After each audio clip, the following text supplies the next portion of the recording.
What is up, BEASTwriter Family? Welcome to Family Fridays, where social media engagement is encouraged here on this channel.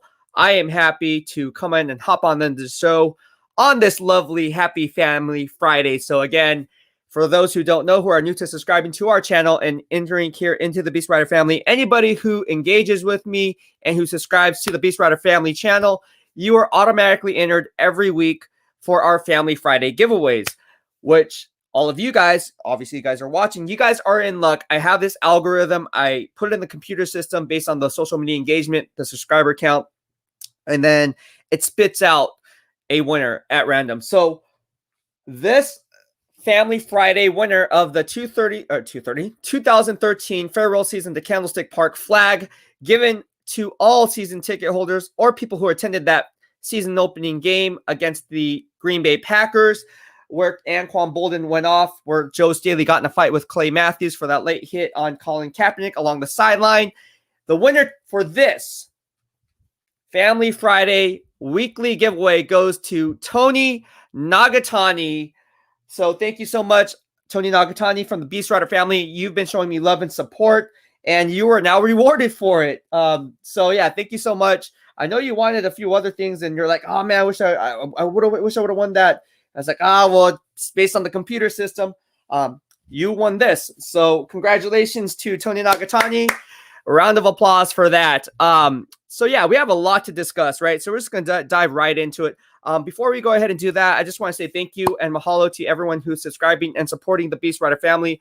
I wouldn't be in the position I am without you guys in my corner. So again, thank you so much for the love and support. And again, if you have yet to subscribe to my channel and be entered for our Family Friday giveaways, go ahead and do that. Just hit the subscribe button in the lower right-hand corner of your screen as you stay up to date on all things Beast. If you're watching on Facebook, just go to www.youtube.com/BEASTwriter, or sorry, youtube.com/BEASTwriter, and then you can open up that in a new web browser and be subscribed to me. All right, so let's go ahead and get started. Fortnite's Ultimate Report says, what's up, BEASTwriter? I know this show is going to be great. Thank you so much. Mahalo. Chime in, John J. I'm waiting for you, bro. Rashi from the BEASTwriter Family says, aloha. Aloha to you, my man, and thank you so much for the love. Peter, I see you, bro. I see you. He says, what is up, Beast? What is going on? How's your guys' Family Friday going? Hopefully you guys are having a great week and you're ending it on a strong note. And I want to know what's going on in your guys' lives. Rashi says, in your opinion, if Fields and Wilson go 1 and 2 and Trevor Lawrence is available at 3, would Kyle take him or Trey Lance? This is a question I was asked at the gym earlier today. I have a lot of BEASTwriter Family that follow me at Villa Sport, the gym I work out in. And legit, my friend Alex Mosqueda, who follows me on the BEASTwriter Family, known him for years, was at the gym today. No joke.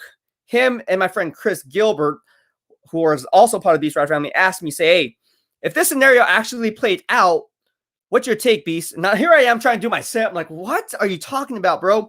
And I was like, what? He's like, dude, if Trevor Lawrence doesn't go number 1, he's available in number 3. I saw that you said that you wouldn't be surprised if he went to the Jacksonville Jaguars and the Jaguars took Zach Wilson instead and he slipped to number 3. So what are your thoughts if he's on the board? Should the Niners take him? I told him no. I know that sounds crazy, but I just think Trevor Lawrence could possibly be a bust. I am rather higher, especially for Kyle Shanahan's system and what he likes to do, to roll with Trey Lance over a guy like Trevor Lawrence. Call me crazy. I've been called crazy before. And the people who did that last year were absolutely wrong. And I could be wrong this time, right? I have to be wrong at some point. So maybe this is the time. But I just don't think for Kyle Shanahan's system, you roll with a guy like Trevor Lawrence when you have a guy sitting there like Justin Fields at number 3. Trey Lance, who I really, really like, who has the critical factors. In fact, Trey Lance could come out of this quarterback group as the best quarterback when it's all said and done. He has the intangibles to be great. Now, small sample size to pull from, but he has the intangibles to be great. With that being said, and if Zach Wilson goes to the Jets at number 2, ultimately, if Trevor Lawrence is on the board at 3, I'm still passing him up. Look, this can be on the same wavelength as Draft Day with Kevin Costner and Jennifer Gardner. If you haven't watched that movie, there's some truth and underlying truth in that story where Bo Callahan dropped from number 1, I believe, all the way to the Seahawks at number 7. And there was a sign of the panic button with the anxiety of the teams saying, why is Bo Callahan not being drafted? Well, you do the legwork on it. How come no one went to his birthday party?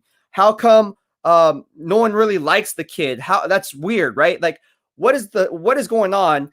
Oh, and throughout the draft process, which I'm going to talk about, again, it's a little bit of Hollywood in the movie Draft Day, but there are parallels as to what actually goes on in the NFL. That's why I'm going to break it down brick by brick. And that's why I think Draft Day, although it's a lot of Hollywood in it, trust me, I'm in the game. There is some common truth there, which is why it's a good movie, in my opinion. All right. Could have been better, but Bo Callahan could play out in 2021. Don't be shocked. It's not in a Sharpie, guys. It's not in a Sharpie. Niners All Day says, hi. How you doing? Niners Day 55. I see you, bro. Bay Area baller. Always love to hear your thoughts. He says, Beast, who the hell are we going to draft? Oh, that was hilarious. Don Lovato says, Beastwriter, I'm so sick of seeing all these mock drafts saying the 49ers are drafting Mac Jones at 3.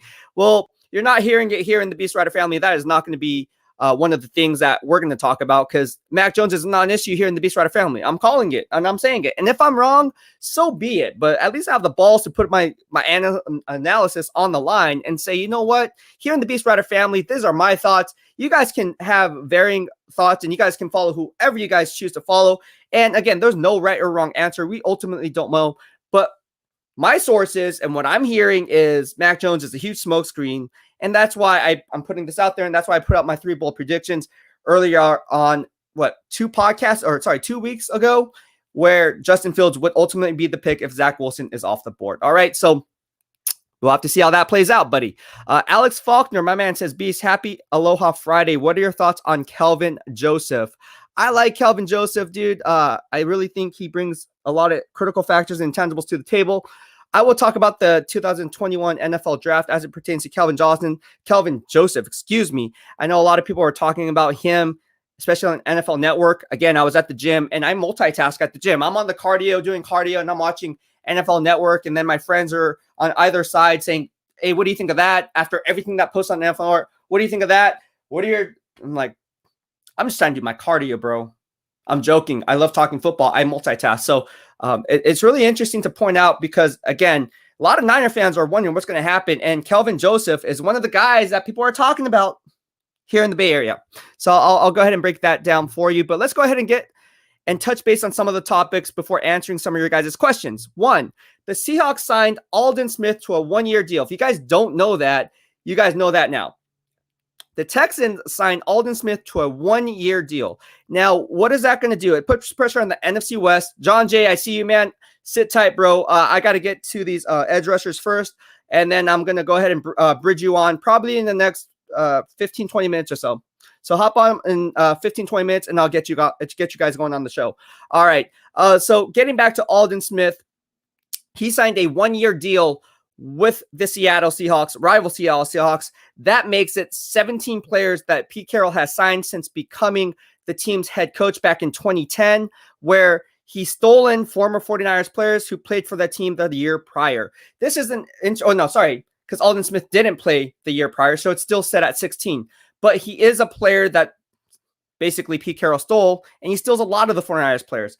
So getting back on that notion, coming from the Dallas Cowboys, obviously, Aldon Smith brings a rotational pass rush presence, something that you haven't seen for many years. The team, if you guys remember, the Seattle Seahawks just released defensive tackle Jarron Reed, who's now off with the Kansas City Chiefs. They did that for the cap savings so they can re-sign Carlos Dunlap, who they had as a half-year rental player, released him, and then brought him back on a new deal. Carlos Dunlap is the team's Leo, make no mistake. They also got in Kerry Hyder Jr., so now you have 2 edge rushers manning opposite sides of the field. Now you rotate Aldon Smith, who's obviously going to be there on obvious passing situations.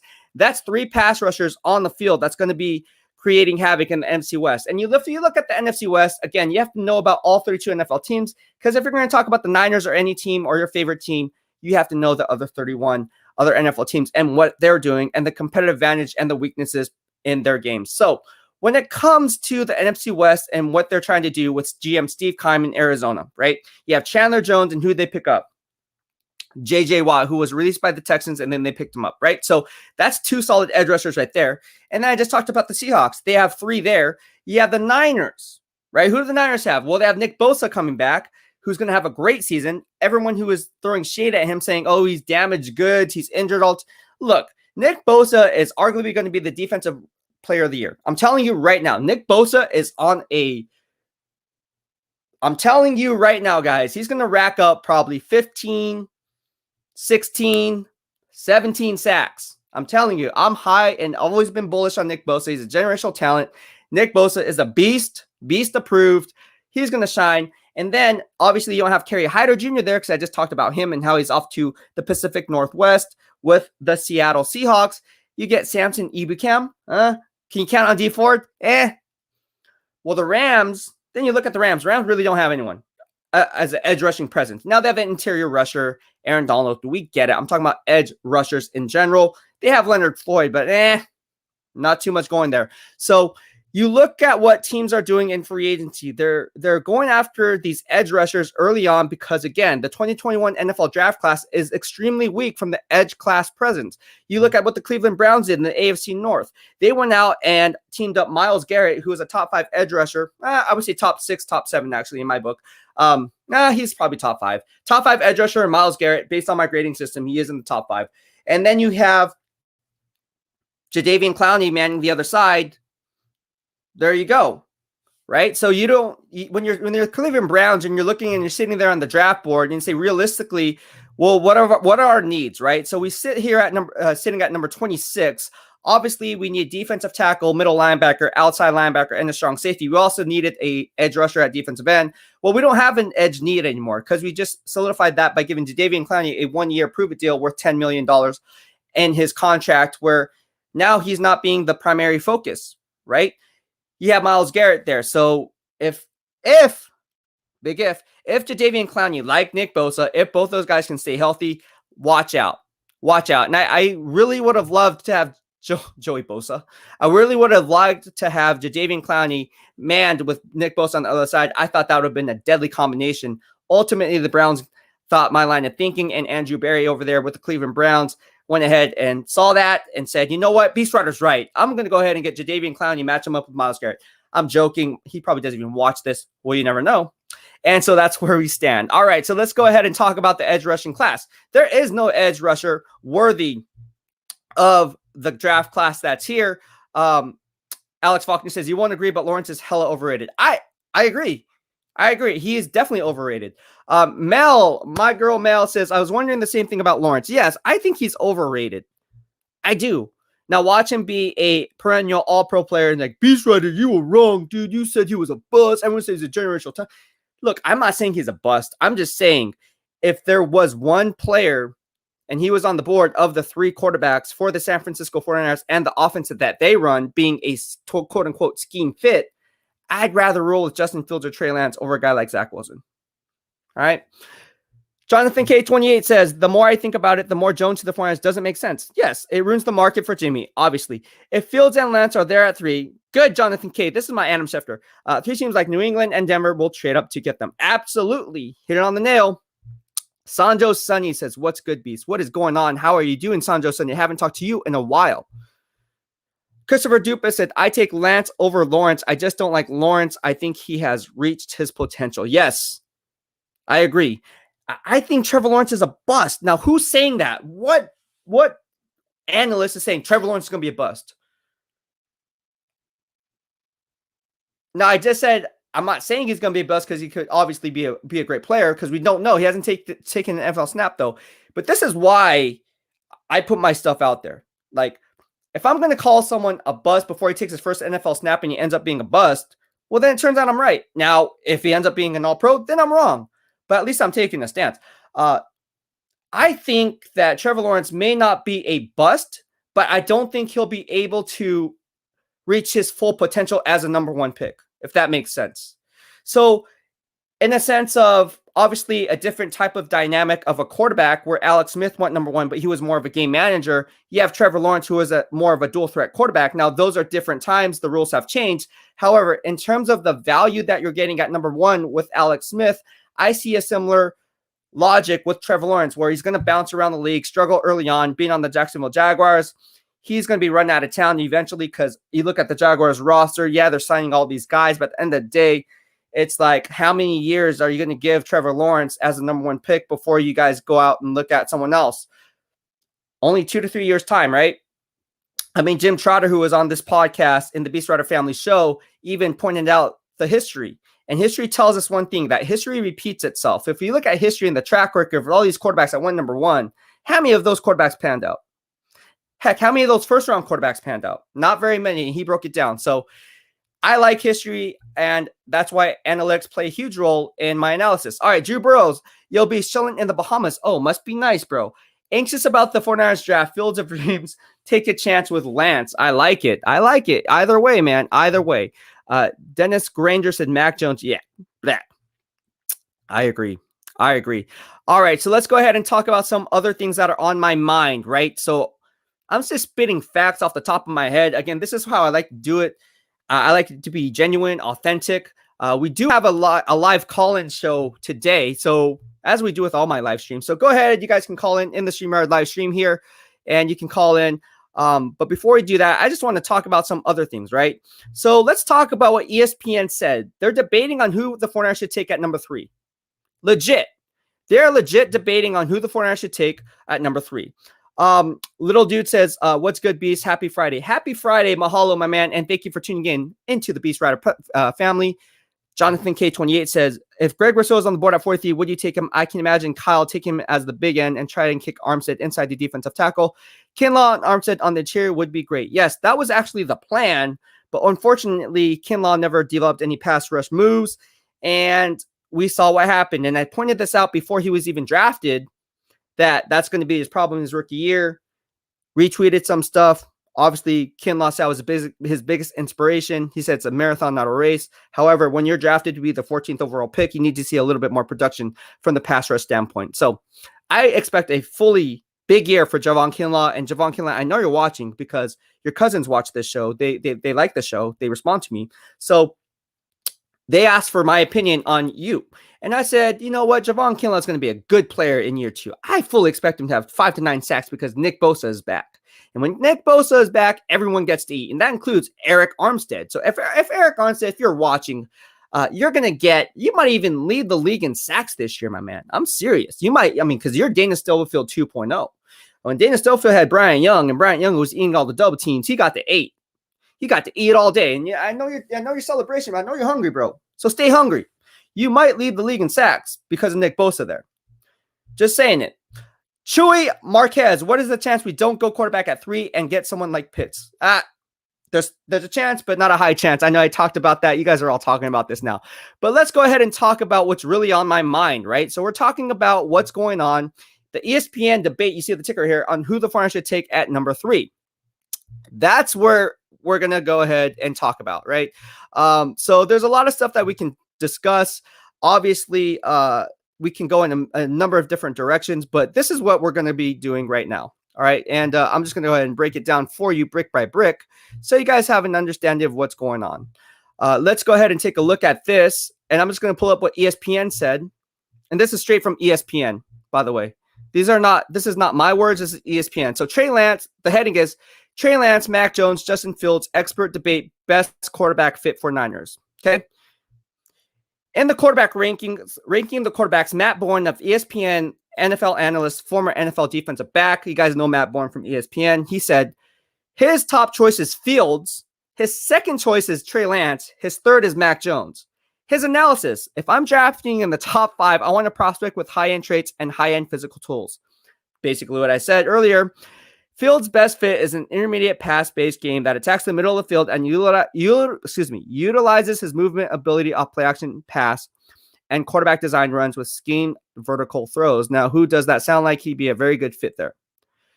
June Jones, former NFL coach and coach at Tube.com instructor, said his number 1 choice is Mac Jones, 2 is Justin Fields, and 3 is Trey Lance. Okay. His analysis is the young kid at Alabama might be the best one in the whole draft. Yikes. Said Jim Jones of Mac Jones. Everybody's going to say, well, he's only played 1 year. Well, guess what? Go look at him play that 1 year, and what you're seeing is what you're going to get. Wow. So he thinks Mac Jones is the number 1 best quarterback. I disagree with that. Mel Kiper Jr. obviously says this. He has Fields number 1, Mac Jones number 2, and Trey Lance number 3. Now, you notice how 2 of the 3 people already picked Fields. And what did I say in my 3 bold predictions when the Mac Jones smoke screens were out and everyone, all the national media, the Ian Rappaport, the Adam Schefters, Matt Mayokos, all of them, not saying they're wrong. They could very well be right. But when they said, Mac Jones is going to be the guy at 3, and I said, nah, that's a smoke screen. I'm going to put a bold prediction out here. I think it's going to be Justin Fields if Zach Wilson's off the board. And 2 out of 3 people are just now, fast forward, how many weeks later are we in? 2-3 weeks later.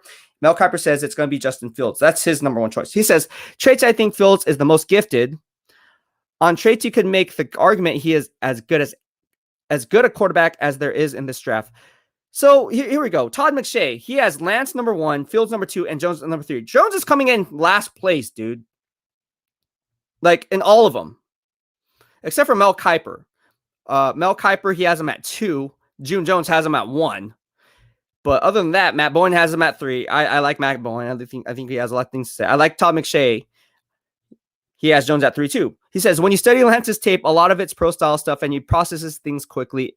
He's just the kind of guy you want at the quarterback position in terms of showing up every day and giving everything that he has. JT O'Sullivan, former San Francisco 49er. He says he has Fields number 1, Trey Lance number 2, Jones number 3. Go figure. You know what I'm saying? So come on, guys. Like, it's kind of common sense. And we have some people coming in on the show. Let me just go ahead and bring people on, and we'll get going. Here we go. Mel, how are you? Hey, how you doing, Ryan? Can you hear me okay? Yes, this is the second winner of the BEASTwriter Family, and we're just waiting to get both our vaccines so we can go ahead and meet up in person. I'll actually get my vaccine on Tuesday at Levi Stadium, so I'm really anxious for that. I went with Pfizer. Levi Stadium. I'm getting Pfizer because, well, everyone's telling me to get Pfizer. I don't know why. I don't know if Moderna's bad. Huh? Something just came out about Pfizer, but that is bad? Oh, it was saying that you may need a 3rd booster with Pfizer.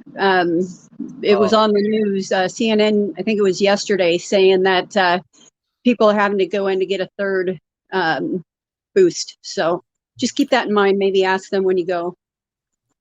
I have to get a 3rd shot? The heck? How am I going to do my live streams? I'll be like all like this. I'm like, hey, guys, I'm like half awake. I'll be wearing like a bathrobe. The first one, it wasn't bad at all. Arm was sore for the day, and that was it. Oh my gosh. How you been?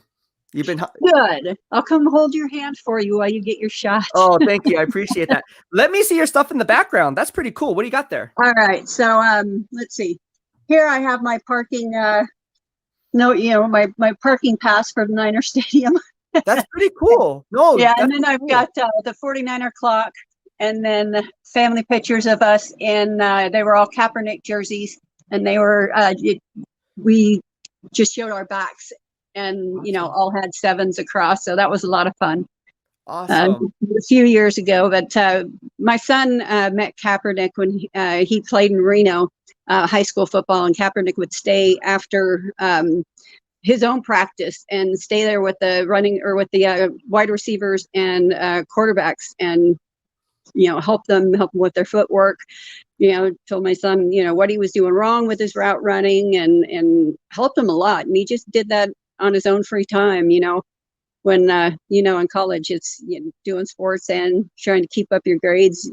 That takes a lot of time. So the fact that he would take time out just to work with some kids, it was really nice. He's a good guy. He's a real good guy. Yeah, I mean, I would say he's misunderstood, but very. I will say this with Colin Kaepernick. I mean, I was the guy with the Colin Kaepernick news. Everyone went to me because I was very well connected with the camp with Colin Kaepernick. If you guys remember, he was tied to Muscle Farm at the time. So Muscle Farm is a supplement company. So we would, So, I mean, that's just one thing. And then obviously he came, from where his hometown is, obviously. One of my friends from San Diego State became one of my really good friends at the time. And she actually knows Colin Kaepernick firsthand. So there's a lot of good stuff I got just, from him, from his high school days all the way up, and obviously working in the NFL media. And being a beat writer for the San Francisco 49ers, having access to Colin Kaepernick 24/7, 365. It was just another dynamic. So it was one of those times where, like, I think he's misunderstood. He's very introverted. What people don't realize, he's not very extra. When you meet him, he's very nice, but you can kind of tell he's introverted. And sometimes he comes off saying the wrong things when he doesn't mean to say the wrong things. That's just how, he is. That's not, and again, you never get a second chance to make a good first impression, right? So is he a good guy? I mean, to some people, yes. To some people, no. I guess it's how you take the interaction. Ultimately, when people were saying he was on an island, like Jay Glazer reported, it was completely true. He was on an island. A lot of times in the cafeteria, he would be sitting by himself. When we got our food, he'd be sitting by himself, or he'd be sitting with someone other than like the wide receiver, the offensive lineman. He really like, it was weird because when you go into the locker room, no one really spoke to him. Like his locker room. So when you walk in, that is a bad dynamic. Yeah, and so I don't know if you guys know, but Complex actually put a thing on Colin Kaepernick versus the world. They actually used my YouTube footage.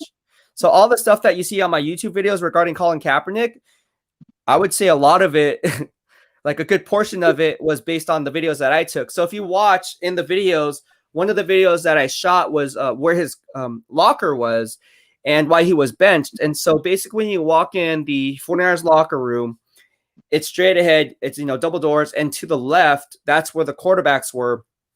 And he was all the way in the end there. And yeah, it was just one of those things where it's like he was at the end. You would think they would set the quarterbacks, maybe have him more in the middle, but it was segregated by the mainly by the positions that you play. Right. So it was really interesting how a lot of times when I go in the locker room to interview players, like I was talking to Dylan Farrell, and Dylan knows this, right? I saw that. Yeah, so a lot of times I kind of go against the grain. Like how I get my information is very authentic, right? Not saying no one else is authentic. I'm just saying I can only speak for myself. How I do it is a way to where I want you guys to know, because I'm your eyes and ears, the truth, right? And however I'm going to get the truth, I'm going to get the truth, and I'm going to get it out there.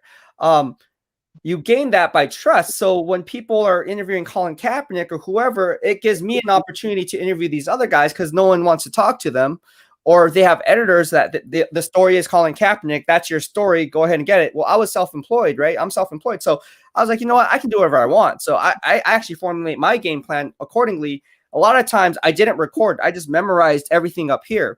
And when you memorize stuff, what people say, and then you put it out on there, and they're like, dang, you didn't record that, dude. That's so crazy how you remember things. And that's how you kind of gain players' trust, is because no one wants to see you force feed a microphone in them all the time and be like, hey, I need a scoop. Can you give me the story? Yeah, I thought that was, when you were explaining how you approached, interviews when you were talking with Mr. Farrell, it was really, insightful, because I'm sure they get bombarded with, just the running up with a microphone and questions without actually, getting to know who the person really is. And, right. And it seems that you really, are genuine with wanting to get to know a person for who they are. And, I've yet to see anything that you put out that was off base, or, I love that the BEASTwriter family, it's all inclusive, all 32 teams.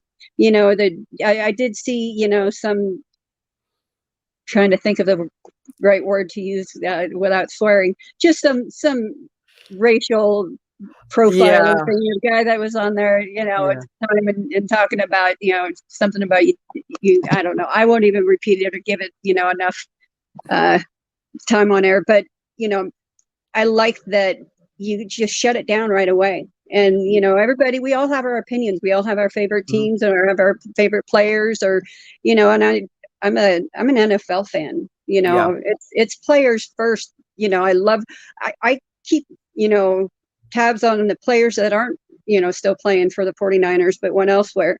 I'm tired of the Seahawks signing everybody that played for us, though. Starting to burn a little. I know that's 16 players and counting that the Seahawks have stole from the San Francisco 49ers, having played for the Niners the year prior.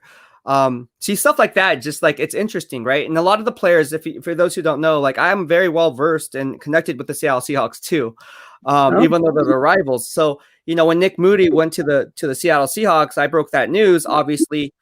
So you really got to know all 32 NFL teams. You really got to network with all 32 NFL teams because, again, it's going to gain for anyone who's aspiring to be in a position like me or someone who wants to be and break into the industry.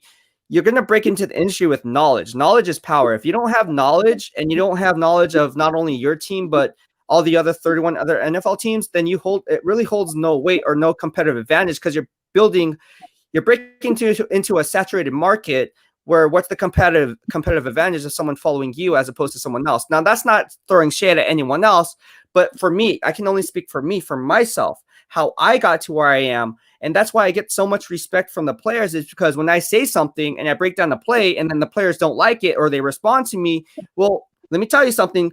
One of the reasons why they're responding is because one, the coaches they follow me too. I mean, it's all on Twitter. And they tell me, hey, we showed some of these players these plays, obviously, or they're talking about it in the locker room right now on their phone. And you're not wrong, bro. You're not wrong. So that's why it's very. Chris Collinsworth said it right, and Chris Collinsworth is one of the most well-respected guys in the NFL media, in my opinion. Oh yeah. Yeah. He said you have to have thick skin. You have to put your analysis on the line. Not saying clickbait stuff, right? Because that's not how you do things. But if you really believe in something, like me calling Trevor Lawrence not necessarily a bust, but out of all the 4 quarterbacks, I think he has the highest bust rate for a first-round pick, drafted number 1 overall. You're going to have to put that out there, and whatever backlash comes out of that. Because you can't go back and say, I never said that. You see what I'm saying? Right. Yeah. So, yeah, that's the whole thing about that. And, man, having you on the show, it really, like, people like you really give me the, I guess, the inspiration to keep moving forward. Because, again, you guys are my lifeline. Like, you have to understand that. Like, otherwise, I'd be talking to myself, which is cool, too. And that started in the very beginning. No, I didn't grow NinerFans.com to 240,000 people or fans on Facebook by accident. It was literally talking to myself day after day. Legit, I would talk to myself. It'd be like on the 240,000? I do, 240,000. Holy cow. Good for you. Thank you. I'm not surprised, I guess, but I'm surprised because that's a big number, but I'm not surprised because since I've been following you, which hasn't been long. I mean, I just really started getting in and understanding YouTube. But if it's embarrassing to say I'm getting older, I'm having to have my son show me how to do all this stuff. No. And Mike Schumann said it too. Like when Mike Schumann was on live stream, the older generation, and I'm in that age too. I'm still learning stuff because I'm not on TikTok. All these kids are on TikTok. I'm 37.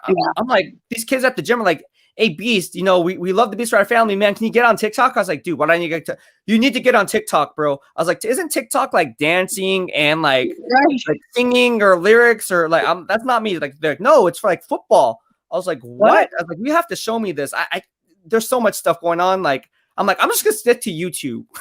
Well, when they show you, you'll have to show me. I definitely will when we meet up for sure. Yeah. But do you have any questions on your mind or what's going on? Well, I was going to actually bring up the whole Trevor Lawrence thing because I read somewhere, and I hate saying I read somewhere and not being able to name the writer who put it out there, and I apologize because I can't remember. But I guess before I get, all of this was blowing up and Justin Fields starts moving down, the board and people are throwing shade in certain ways. I guess the Jags were very interested in Trevor Lawrence, or not Trevor Lawrence, Justin Fields.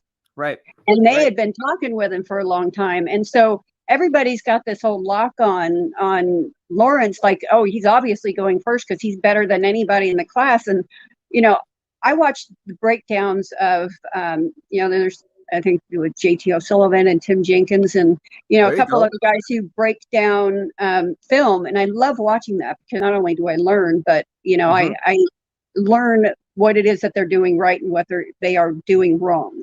Right. And so in watching, some of the games after that, I was, seeing some things that they were talking about with inconsistencies. And in reads and, deep balls, regardless. Anyway, they were saying that, they wouldn't be shocked if Justin Fields is actually the first one off the board. Yeah. And,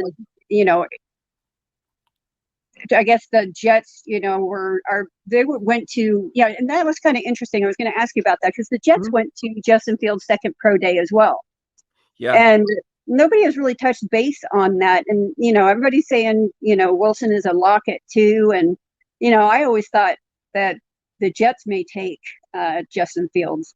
So, I'm kind of questioning the whole quarterback scene. And if you were to rank, and you probably have done this and I just missed it, but if you were to rank top 3 to 5 or so, how would you put that in order? Again, it comes down to scheme fit, right? So, and do 49er scheme fit, because that's truly what I care about in that sense. Okay, for the scheme fit, definitely Zach Wilson's number 1, for sure.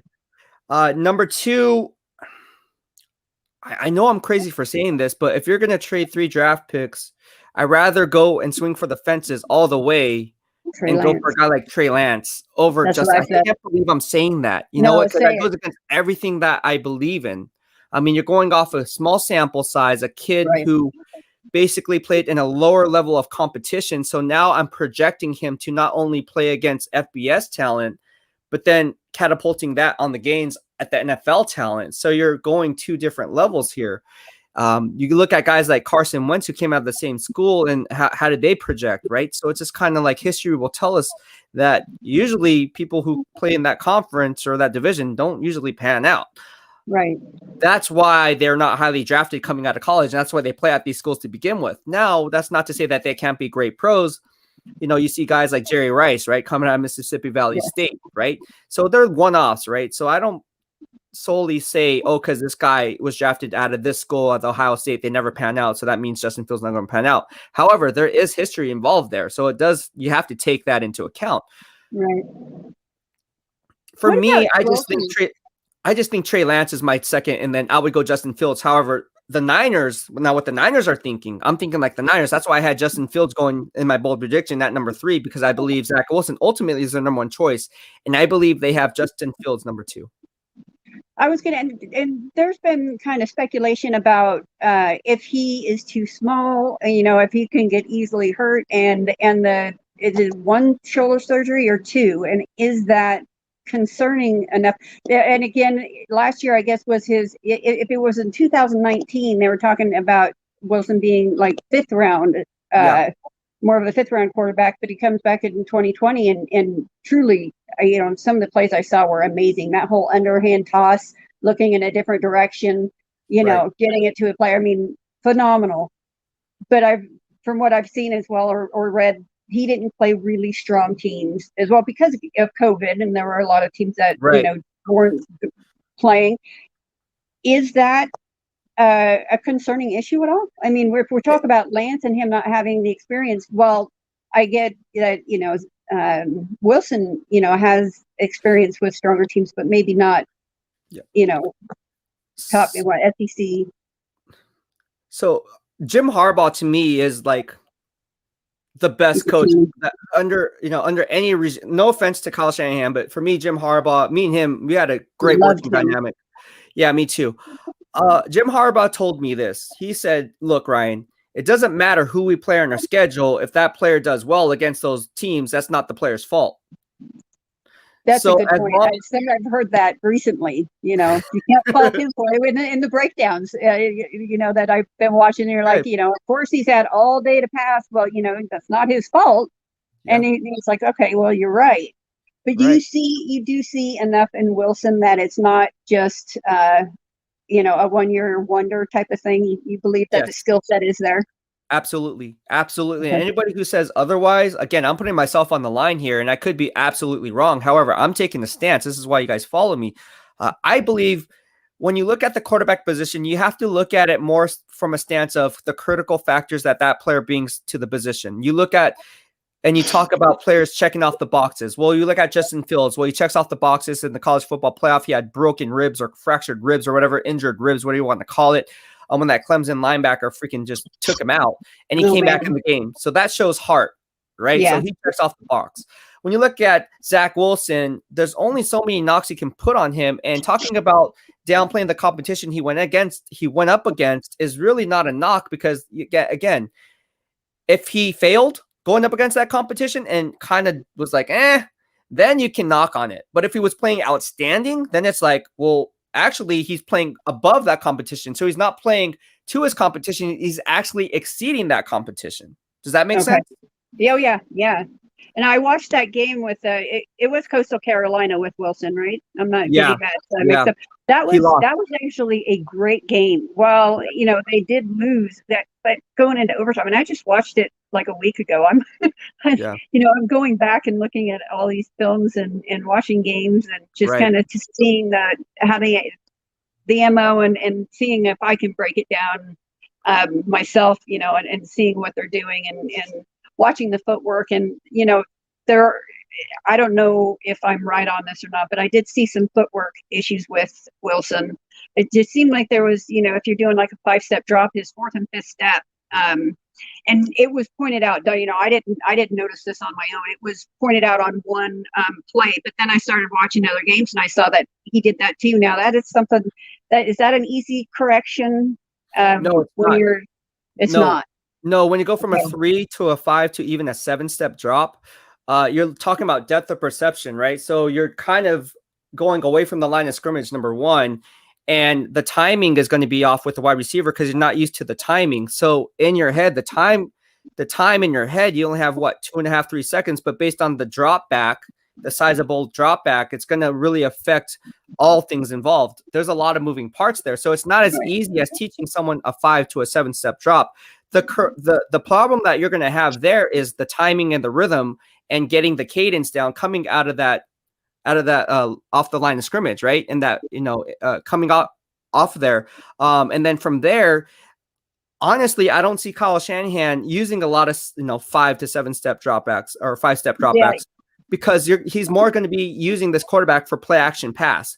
That's something that you don't see from Jimmy Garoppolo. And the thing that it comes down for me, and again, I'm telling every Niner fan here in the BEASTwriter family, is you got to take into account the naked bootleg, something that Steve Young did ultimately time and time again. I mean, I had front row season tickets at Candlestick, and as a kid, I figured out what a naked bootleg was because they ran it like every other play, like legit. They ran it all the time, especially down zone.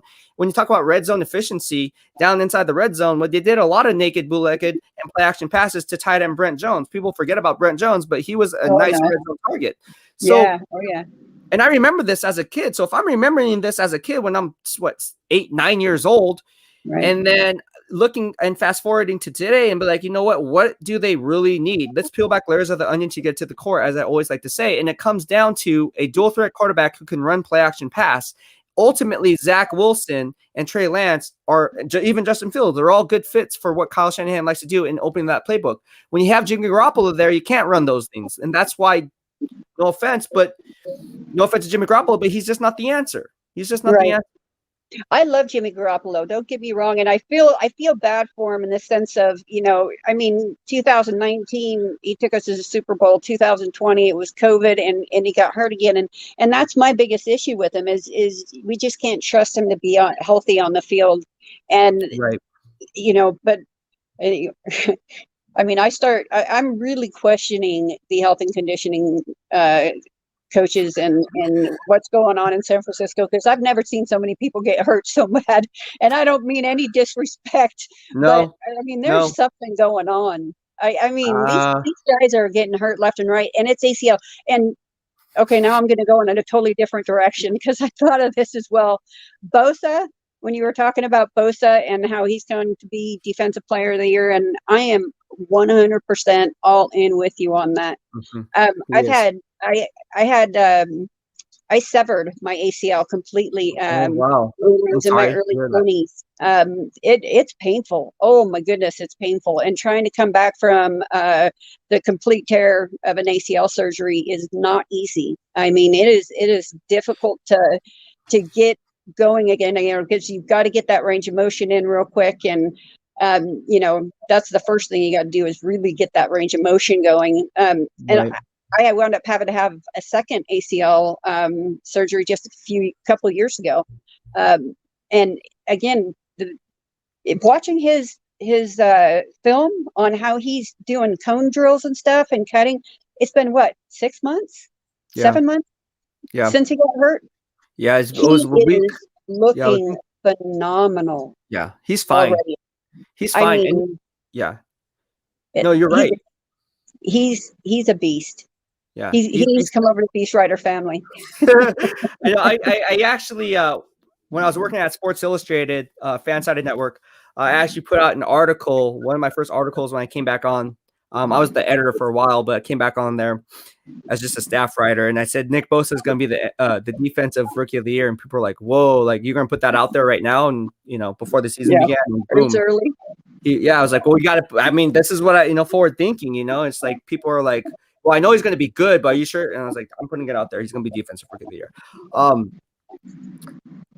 I think he's going to be defensive player of the year. I think, honestly, I think he might be defensive player of the year. And I know that sounds crazy because Eric Armstead's going to be getting his sacks. Eric Armstead could possibly be leading the team in sacks this year because, again, I think he's Dana Stubblefield 2.0. And is that throwing shade at Eric Armstead? That's a huge compliment there. Yeah. I mean, Dana Stubblefield was it. I mean, that man, he was an amazing player.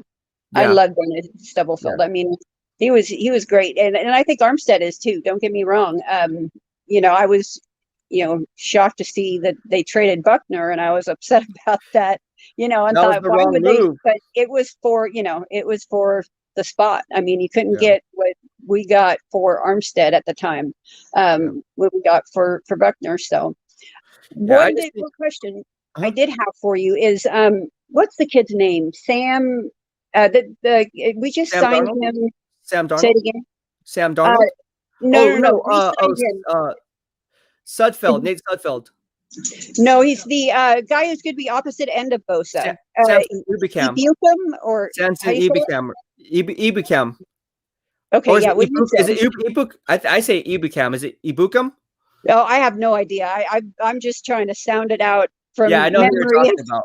The guy from the Rams. We'll just say the guy from the Rams. The guy from the Rams. Yes. Have you seen him play much? I did. And like I said, I don't see anything special from him. I think he's more of just a plug and play player. Now there's reports saying that he's going to be playing defensive end. If I'm opposite Bosa? Yeah, that's what I'm hearing. But I see him more as an outside linebacker, but if he moves and plays defensive end, if I'm an offensive coordinator, I'm going to run his side all the time because he can't hold the point of attack. That's just my opinion. Questioning. I haven't seen him play enough to be able to have an opinion, but I am questioning it. I'm thinking, would it be wise to grab an edge rusher at 43 or see if, I can see the 49ers even moving back into the first like they did last year. Right. Or they didn't move. Did they move back into the first last year? Is that how they did it? No, they just moved up. Yeah. No, the Niners moved up for Brandon Ayuk. They moved up. Yeah. So I'm thinking, I wonder if they would, give up a third and a fifth or something to move up either higher up the day 2. So we're not at 43 and maybe grab an edge rusher, or are there enough edge rushers in this class to, you're shaking your head already. I don't like this edge rushing class. I talked to so many, I break down my analysis and I talk to people on the inside, right? The scouts, obviously. I talk to some of the GMs. We're all in this edge class is weak sauce. I keep saying it. It's not strong. Yeah. Well, I would not trade up for an edge rusher. And that's why you see in free agency, that's why you see Jadeveon Clowney getting picked up right now. That's why you see Alden Smith getting picked up right now. Do you see what I'm saying? Be killer. Yeah. That Myles Garrett and Jadeveon Clowney. Oh my God. Yeah. That duo is going to be crazy. Oh, I know. I wanted crazy good. Yeah, I wanted it in San Francisco. I wanted Bosa and Clowney, but I'm not John Lynch. Interesting to point out this edge class. I do like Quincy Roche out of the University of Miami. I do like him. I do remember you saying that. Where is he projected to go? He's projected to go as early as maybe a late 2, even early 3. So he might even fall to the 4th because of the edge rushing class. All these edge rushers are going to get pushed up at some point. but it all depends on the first round because a lot of these quarterbacks are going to be pushed up, meaning a lot of the better players on a lot of people's vertical boards are going to be pushed down. So you're going to see a lot of movement more so in the past. In fact, I think 2 teams are going to trade into the top 10 that no one's talking about right now. I know that sounds crazy. Really? That nobody's talking about moving up? Not really. Wow. And do you believe that they're going to be moving up for QBs or what position? A quarterback. Yes. Now, see, I've been thinking that the Patriots would move up, and I actually think that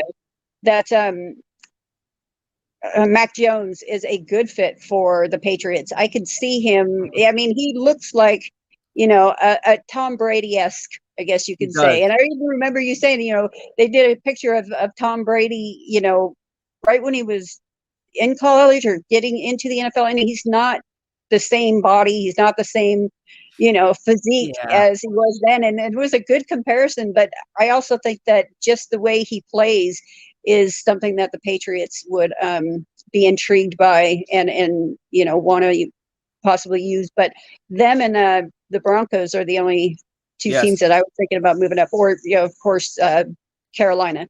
So I don't think Carolina is going to trade up, and I've talked to some within. Yeah, I've been told they're not going to trade up for a quarterback. That's my sources. Now anything can happen. I'm hearing from people internally and outside the best bet. Carolina is not going quarterback. They're set with Sam Sam does well there. I hope the kid, the quarterback that they got from the Jets, I hope he kills it this year. I hope he does great. I like him. So thank you so much for hopping on the show, Mel. I really appreciate it. You're awesome. Yeah, and I'm looking forward to getting that backpack. Hey, it's right here for you. I said, I know, man. I was surprised that you had a guy who didn't grab onto that flag right away. I'm thinking, I know, dude. So Antonio Lozano. I know Antonio Lozano was the winner of this, and I held this on for him for like 2 weeks. I was like, I can't hold on to this any longer. I know. I kept looking at it going, man, I think I hopped off of watching you when you said my name to go immediately over to Twitter and be like, woohoo. So yeah, thank you so much. I was like, right on. So, get a YouTube account, you guys. If you're on with, Facebook or Twitter, jump onto YouTube. Got to get with the BEASTwriter family and have those Family Friday giveaways. I love it. Dude, we're gonna come out with BEASTwriter Family T-shirts too. So we're launching the full line. I'm waiting. Now. I've heard. Yeah, my Tracy and I both want the T-shirts. Yeah, we love the logo. You did awesome on that. So it was a lot of money. Cool. It was a lot of money. Like a lot of thought process went into it, and then I had to hire like the best of the best designers on getting it just perfect. And I'm a perfectionist, so it took probably like a month. I know it sounds crazy, but I'm very attention to detail oriented. And there's a meaning behind the color scheme. There's a meaning behind the logo. There's a subtle meaning inside the logo that I'll explain later. I was going to say, you'll have to when we meet up, you'll have to tell me all about it, and then I've got some good stories for you too. I will. Well, thank you so much, Mel. I appreciate the love and mahalo. It's exciting listening to you all the time, and I'll see you soon. All right, I'll see you with your dog. Yeah, absolutely. All right, thanks. All right, take it easy. All right, that was Mel. We're gonna have on Waruna Pereira on, but first we're gonna have John Jay. So Waruna Pereira, sit tight. Keith Murphy, I see you. Sit tight, my man. We're gonna have John Jay on right now. What's up, man? What's on your mind? What's up, Ryan? How you doing? Man, just living the dream, bro. How are you doing? Same as always, creating work. I actually, while watching you, I'm gonna do the same thing, with, what you're doing on my channel, having conversations one-on-one, things like that. And I want to say thank you, man, for, giving me ideas and stuff. And I also am, working on a logo. So hopefully when I get it done, I show it to you first and, get your point. Yeah. I'm not a graphic designer, but all my designs that I come up with in my head are everyone loves it. With the Bay Rooted stuff, it sells out. Even like everyone loves it. Like all the rappers love it. And they all wear my swag. It's really interesting because of the fact, like, logos, when you set and brand yourself with a logo, you're tied to that logo, bro. So you got to make sure it's strong. You got to make sure it has meaning and the meaning behind it for you. Each individual is totally different. So yeah, I'm more than happy to look at the logo, shoot you over some ideas. And again, my ideas may not be the right ones for you. So take that with a grain of salt. Definitely get feedback from family and friends, but ultimately listen to yourself above all else. Because if you listen to too many people and, there's so many people in your ear, then you're going to be kind of combobulated as to what to do. So sit tight on that. But yeah, no, I'm really excited. I'm honored that you would think of me to help you out with your logo. So yeah, what's on your mind, my man, though? So I'm a quarterback, college junkie, since I don't know what draft. It was probably around 2002, 2003. I got obsessed with the quarterback. And as I got older, I got better, understanding how to do the work, how to look at the film. And when it comes to Trevor Lawrence, Trevor Lawrence, his whole life, when he was in high school, he was basically the best player on that field when he played in high school. He was better than everybody. When he went to Clemson, I didn't know he was a freshman when I think they won the national championship game. So for him, like, it's true. Like, the last two #1 picks, I'm not talking about, in 2020, 2019. I'm talking in the last 15 years. Right. Cam Newton is still in the league. He was a #1 pick, a lot of buzz around him. He went to a Super Bowl, but now, he's just a decent quarterback that has that name. Andrew Luck. I saw him at Stanford, like in person and watching him. And I knew something, when I saw that kid play, and there was a huge buzz with Andrew Luck. That's what Trevor Lawrence is. I think he's going to have a career like that, but I don't think he's going to like pan out and win 5-6 Super Bowls like Tom Brady. I think he's going to have a good career. Now, also, he's being drafted #1 by the Jacksonville Jaguars, so it's not his fault where he lands. It wasn't, Andrew Luck's fault that he went to the Colts, even though that year Peyton Manning had a neck surgery, so that's why they were there. So he had good support. And Carolina at the time, they weren't that good, and Cam Newton somehow resurrected that franchise. So that's my outlook of Trevor Lawrence. Justin Fields, is my #2 quarterback over Zach Wilson because he has, you talk about those, critical factors. He has those factors, the way he, with the pressure that's on his face in the pocket, which I really like, his deep ball, which in college it happens a lot, and the way he moves around, keeping plays alive. And then also he can run, but he's not Lamar Jackson. So I think he does have a high ceiling. Zach Wilson, a lot of people are going to call me crazy, but the way he can develop, and I think I could be wrong, but the best quarterback is Tony Romo. Tony Romo was really good in the pocket the same way that he played. He had a good arm. The Cowboys are the Cowboys. I'm not saying he's, Tony Romo, but that's what he can develop to. Yeah. And then Trey Lance, like the only quarterback that like fits the whole package is, Steve McNair. That's why I like him. And he really fits Kyle Shanahan's system because they use a fullback. They use a lot of tight end sets. He has a good deep ball. It's just that the way he runs, it's how Kaepernick ran. So that's why you have those Kaepernick comparisons. But he's a better thrower than Kaepernick. And then, of course, this thing I would never get, Mac Jones. The best quarterback that I can resemble him, that he could become, which I don't really think, because he has the highest bust potential, while all these experts are saying, oh, yeah, he's Tom Brady. Phillip Rivers had a horrible delivery. He had a really good deep ball. He was the worst mobile quarterback in his 16, 17-year career. And when he had good talent, like LaDainian Tomlinson, Antonio Gates, good wide receiver, he was really good. But then once those guys retired, he was an 8-8 quarterback, but he was really good. And the best thing to describe him, and this is going to be a little bit hard for Jimmy Garoppolo, is Jimmy Garoppolo. It's the only quarterback, because even all the other, Joe Flacco can move in the pocket. Andy Dalton can move in the pocket. So I watch the quarterback. So it's really hard for me to see what these guys who work on ESPN, NFL Network, that they're seeing, that I'm seeing the same thing in, and they're saying Tom Brady and Matt Ryan. So I just don't get it. Yeah. Well, great analysis, my man. Thank you so much. And again, follow John Jay and for us Ultimate Report. John Jay, thank you so much for tuning in, my man. Appreciate it. All right, BEASTwriter, follow this guy, help him outgrow. All right, man. Thanks. Peace. Thank you, man. All right. We have Waruna Pereira and Keith Murphy. You'll be on the show. Actually, I might have you both three of you guys. Let's have you all three of you guys on here. Let's do this. Hi. Hey, how does that look? All three of you guys, all three of us. Experience. What's going on? Waruna, let's get to you. What is your question? Okay, I have a question again on strength and conditioning. Okay.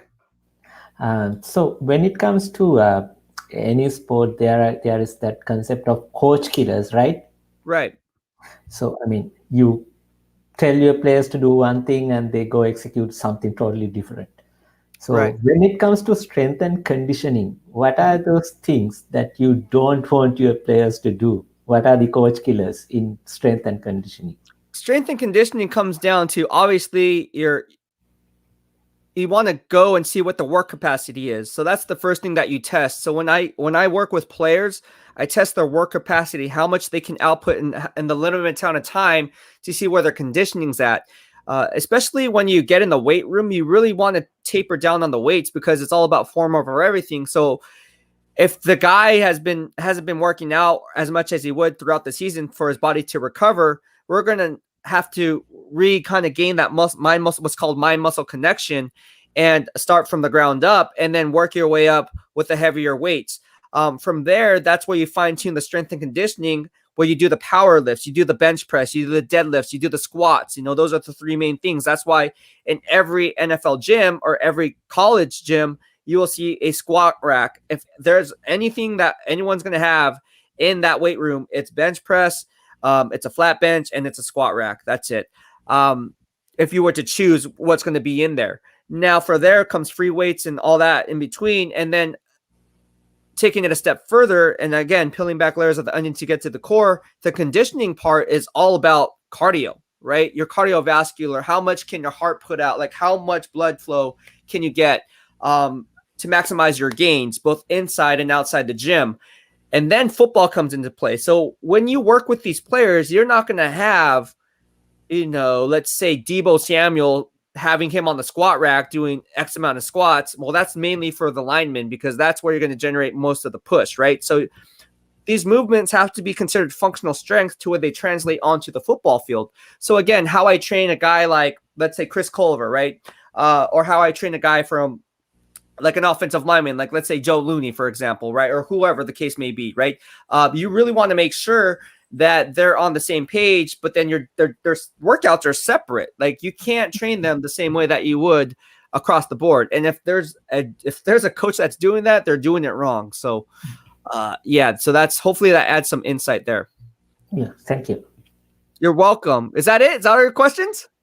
There is another question. So Okay. one thing I have seen is like the impact of strength and conditioning is kind of underrated because fans don't really get to see that. Because, for example, you see a guy who was bad last year, he's running a running route and has a couple of yards speed, and you praise the coach, head coach, this guy is doing much better, but that the credit must go to strength and conditioning coach because he has identified he has to lose 10 pounds and his leg muscles has to be worked up, things like that. So what is your idea on that? You feel like you do a lot of work behind the doors, but it's underrated always?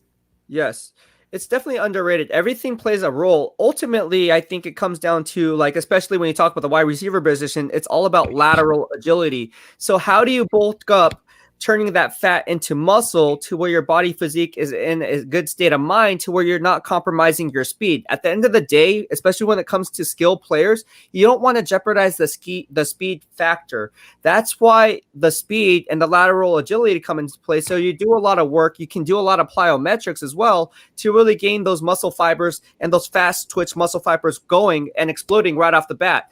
When you're working, again, with certain other players at certain other positions, it comes down to functional strength on the football field. It doesn't matter how much you can bench press if that's not your main goal on the football field. If you're trying to get off the line of scrimmage, you don't need to bench press. Like, like for me, like I don't need to bench press 22 reps of 225. Now it's good for my height because people can, the knock on me will, BEASTwriter's 5'5", 148 pounds. He can't get off the line of scrimmage. And then I could, but if I put up 22 reps of 225, they're like, oh, well, maybe he can. So I would love you to get your hands on me because then I can work my way and leverage my, my splits and my routes and how I see fit. So there's a catch-22 there, but ultimately it does play a role. So thank you so much. We have Keith Thanks Murphy. a lot. You're welcome. Is that it? Do you have more questions or are you good? Okay. No, I'm right. fine. Thank you. All right. Thank you, Aruna. I appreciate it, my man. We have Keith Murphy on the show. Keith, how you doing, my man? Man, what's going on, brother? How are you? Or what's up? Good. What's on your mind, bro? Listening to y'all talk about Trevor Lawrence, and I gotta agree with you on that one. I'm not saying he's gonna be a bust like you, but if they're gonna say he's gonna be as John Elway or Andrew Luck, I don't think he's gonna live up to those expectations. And that's what I mean. That's what I mean by bust, because the expectation is that's the expectation. So if he doesn't live up to it, it's a bust. Because the bust right. Label is based on what analysts project him to be at, and if you're not even close to that, you're a bust. For me, Trevor Lawrence is a bust because I don't see a Hall of Fame quarterback. In fact, I would be quick to argue that I see at best a solid starter who will be in the league, 5 to 10 years. But is he going to be a John? No, I don't see it. I don't see it. So you're right. Well, the last two playoff games he played in college, he looked the lesser quarterback by far against Joe Burrow and Justin Fields. Like I just even like the year when Deshaun Watson lost to Alabama and Clemson, he still was the best player on the field by far. Right. And so if you're going to have those kind of expectations, I expect to kind of see that. And he got thoroughly outplayed by Justin Fields this year, and Joe Burrow definitely outplayed him last year. Right, right. I got another nugget on Justin Fields. I What's watched up? Mark Sanchez on Pat McAfee's show, right? Mm-hmm. And there's some kind of new aptitude test they started giving quarterbacks and other professional athletes. And what it pretty much is supposed to gauge your ability to learn and read playbooks, right? Mm-hmm. They said Justin Fields has the highest score of any quarterback they've ever done, and was in the top 1% of 6,500 athletes who've taken the test. Are you asking a question or is that a statement? That's a statement. Mark Sanchez, I'm sorry. Mark Sanchez said that Justin Fields' score on that aptitude test was in over 100 is good. Justin Fields scored 131, while Pat Mahomes and Josh Allen scored like 108, 100, like they're in the 100 to 110 range. Justin Fields scored a 131, and Mark Sanchez said that's the highest score of any quarterback since they've been started doing it, and top 1% of over 6,500 professional athletes who've taken the test. That's interesting. Wow, that is interesting. Before I go ahead and move on, I just want to say what he was saying. No, you're good. I just want to say thank you to Tony Nagatani and Robert Watson for sending me the super chat, and thank you for your generosity. Really appreciate it. Go ahead, Keith Murphy. Go ahead and continue. Sorry for interrupting, my man. No, and all the tests is saying, Mark Sanchez says that it should show that an average playbook he will memorize quick, and a difficult playbook he would take him like average time, or below average, more than most quarterbacks. Right on, right on, dude. That's now number one pick from the Niners. No, Mac Jones is the biggest bust potential to me. I'm reading the comments. Mac Jones is the biggest bust? Let's bring him in. Let's bring Michael Miller in. Michael Miller from the 49ers. Okay, he's the biggest bust. Okay, let's watch the championship game and watch Justin Fields play, and let's watch Mac Jones play. It's night and day difference. I'm telling you, Justin Fields is Colin Kaepernick. I don't think Mac Jones had broken ribs that game. I could be wrong though. Oh, did he have broken ribs too? Well, maybe he should have sat out then instead of losing the national championship. Yeah, I'm ready to fight today. I love it because you know what? Watch any game with Mac Jones in it, he dominates. He knows the field. He hits his players on stride. Mac Jones is an all-around number one quarterback in this year's draft, hands down, bar none. Did Pat Mahomes? I've done watched Mahomes about 10 hours of tape in the last 20 hours. I said, did Pat Mahomes win a national championship?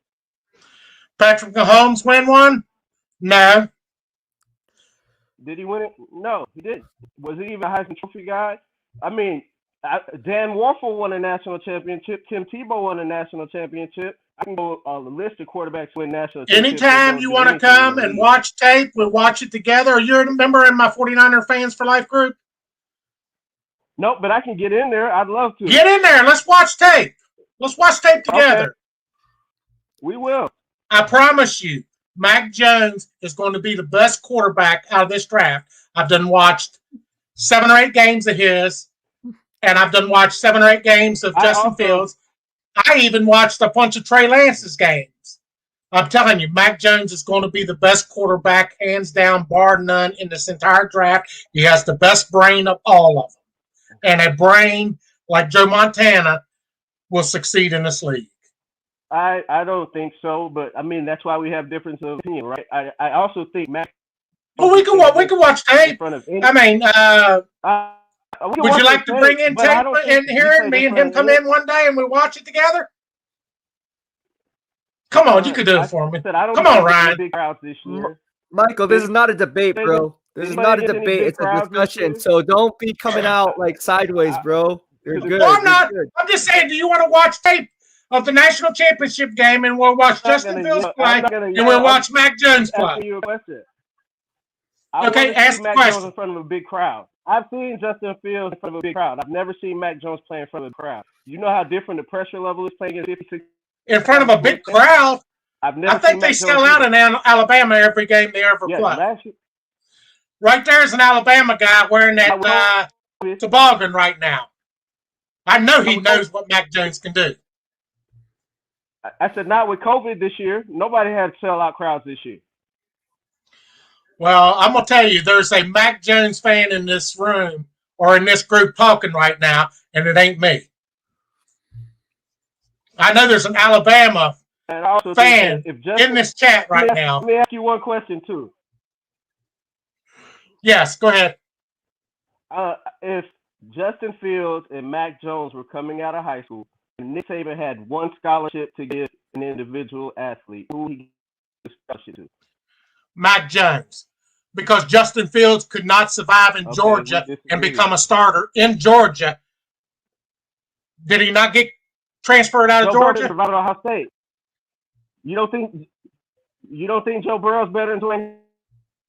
Ohio State quarterbacks forever in the history of Ohio State has never put an NFL quarterback out. How many years have they never put a quarterback out of Ohio State? I'm asking you a question now. But he said his response is, how about Alabama? So if you look at Alabama has put out NFL quarterbacks a long time ago, but they have put out good NFL quarterbacks. Yes. Well, I'm not going to go to Joe Namath and Kent Stabler. That's before I was born. Hey, I'm 40. What you said ever. I don't. The question is, Alabama has produced good quarterbacks in the past. Ohio State, in the history of Ohio State, has never produced even a backup quarterback that's been good in the NFL. It's just the way Ohio State is. Projected. Huh? I think it's lazy analysis for school. Alabama hasn't had a good quarterback in 50-something years. I'm talking about recent administration. I will give you any good quarterback. I will give you a word of advice. If Justin Fields does not play Aaron Rodgers' style by sitting on the bench for 2 to 3 years, he is a huge bust in this game. Mark my words on that. I have a friend that's a diehard Ohio State alum who has season tickets to all Ohio State games, and he has told me if my Niners draft Justin Fields and he starts right away, he's a huge bust. He needs 2 to 3 years on the bench before he can succeed. And he will only be middle of the road average. How did he do this year? Huh? I heard the same thing about Justin Herbert. What did he do this year? I heard the same thing about Justin Herbert. What did he do this year? I never heard anything like that with Justin Herbert. I thought he was going to be a good quarterback. But nobody knows.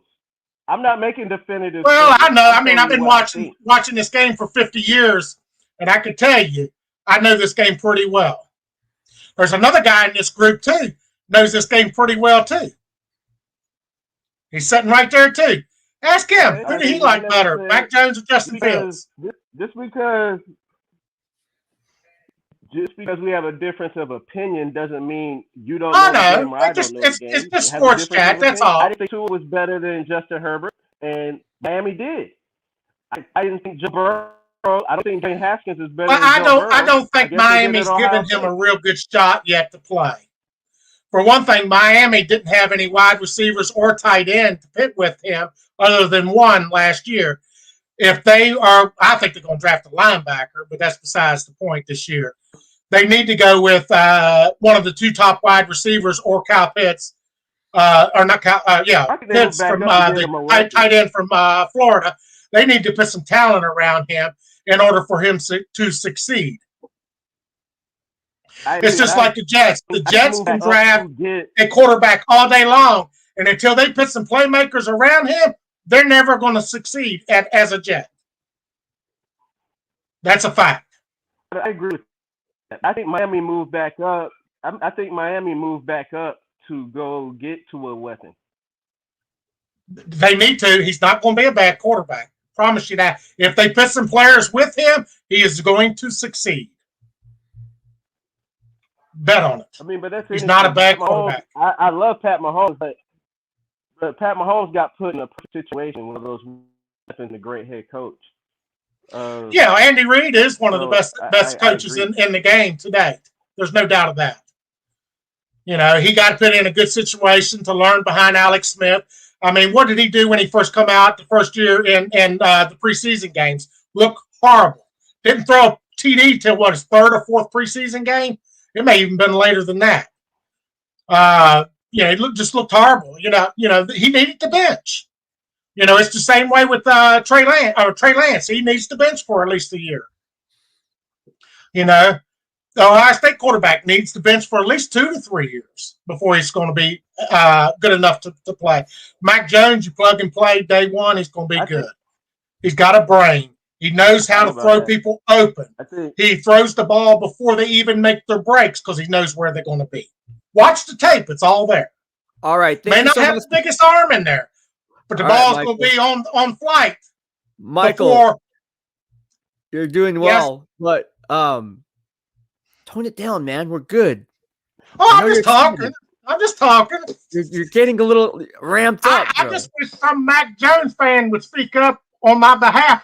I'm a Mac Jones fan, but I don't think he's a fit for the Niners at 3. I think it's going to be Justin Fields or Trey Lance. Now, I could be wrong, but at the end of the day, that's who I think what Kyle Shanahan wants in today's NFL. That's the direction that they're going to go in. Simply because what I'm hearing internally is it's not Mac Jones.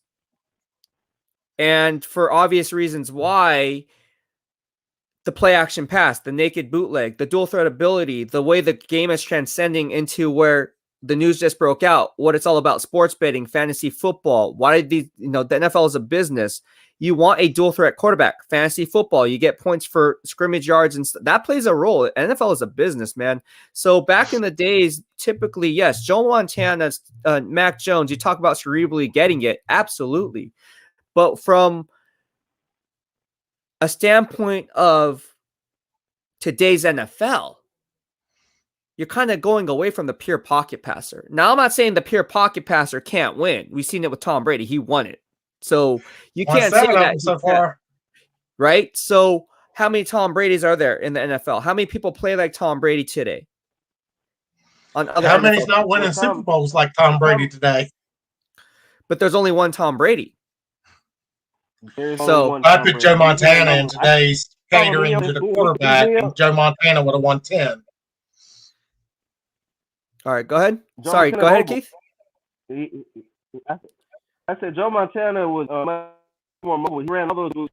He's the originator of the West Coast offense. Yeah, I'm red due to being outside in the sun. I get real dark. he's a great athlete. You know, I think people don't understand about Tom. Tom's 6'4", 6'5". Mac is like 6'2.5". Phillip Rivers, those guys in stature are big, girthy guys. He doesn't have that kind of physical presence. I mean, and to say they all have brains. You don't become a top quarterback prospect in the NFL without being a very intelligent, cerebral quarterback in today's world. How come? I've grown since they 15, 16. They all have brains. How come the 49ers have not asked for Mac Jones to do a second pro day like all these others? Is it to keep people away from Mac Jones, keeping them from liking him? Think about that. I think the Niners originally wanted to trade up to number 6. There's a reason they wanted to trade up to number 6 to start with, because Mac Jones would have been there or Trey Lance. The other 3 wasn't going to be there. Just think about that. Mac Jones will be the pick, guaranteed. Well, Mark it down.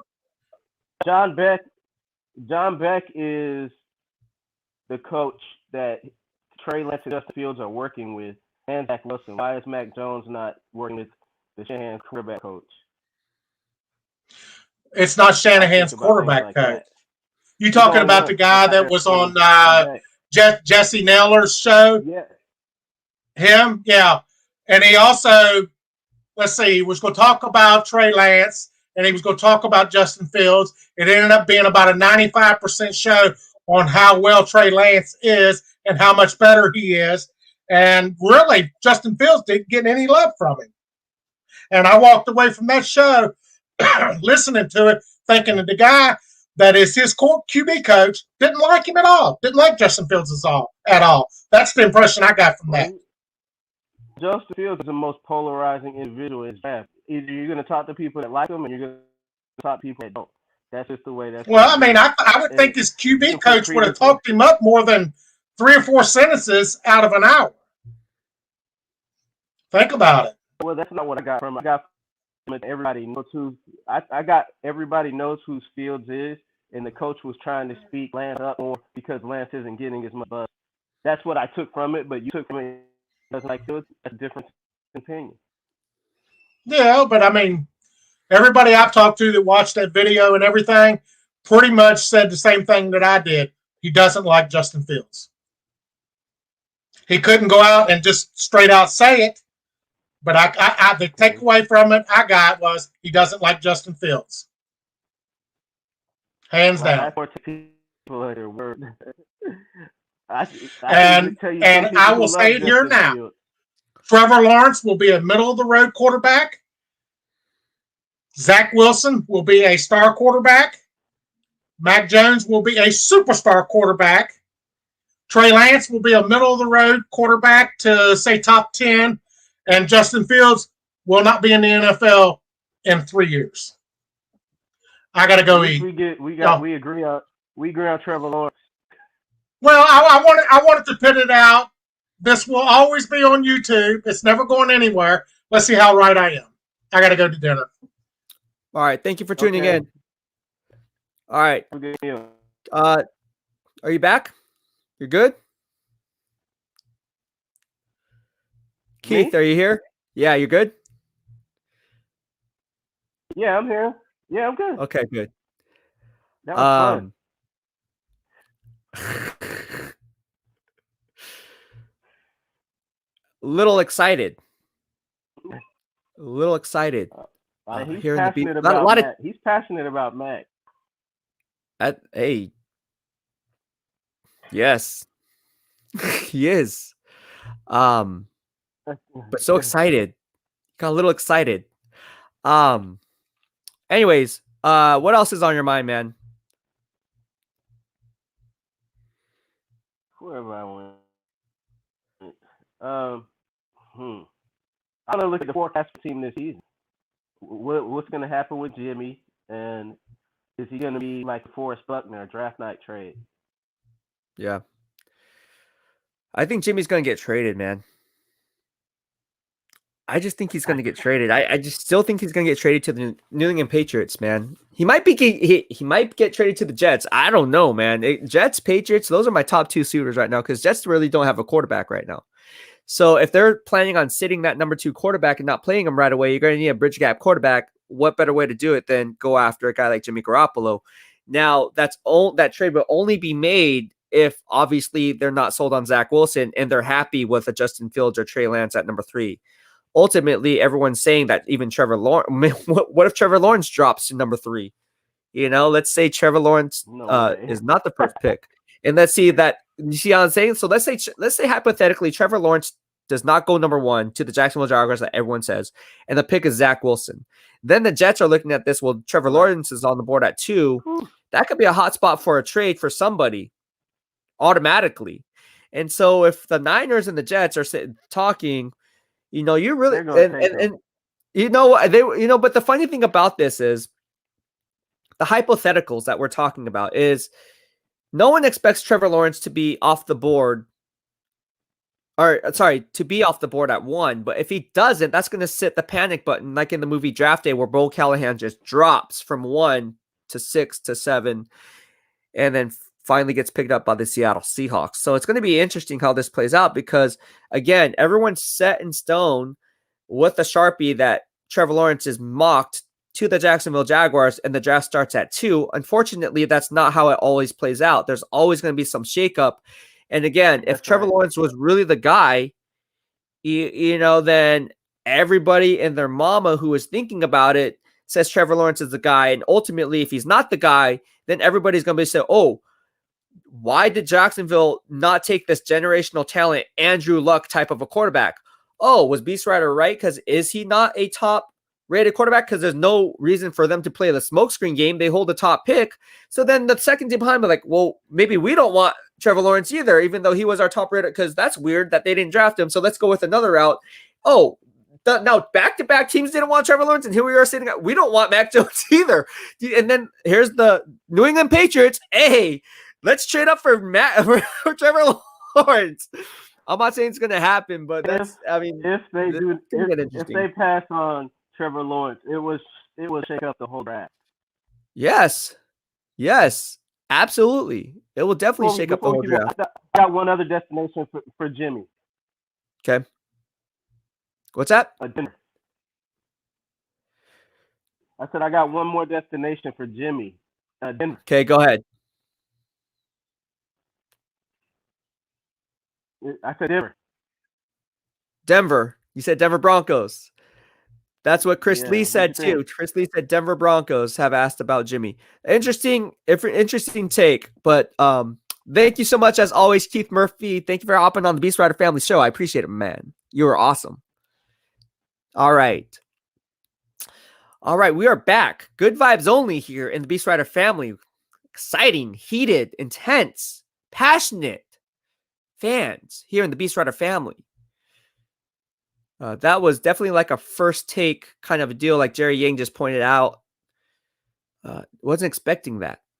Was not expecting that first take duo coming firing in all cylinders.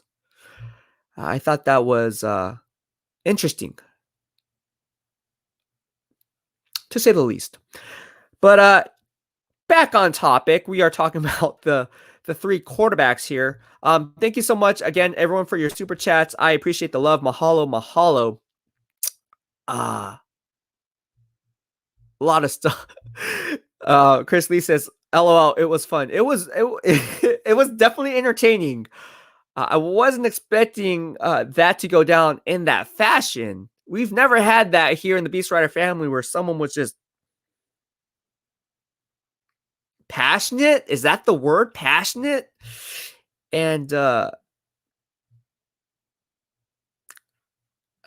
it was interesting.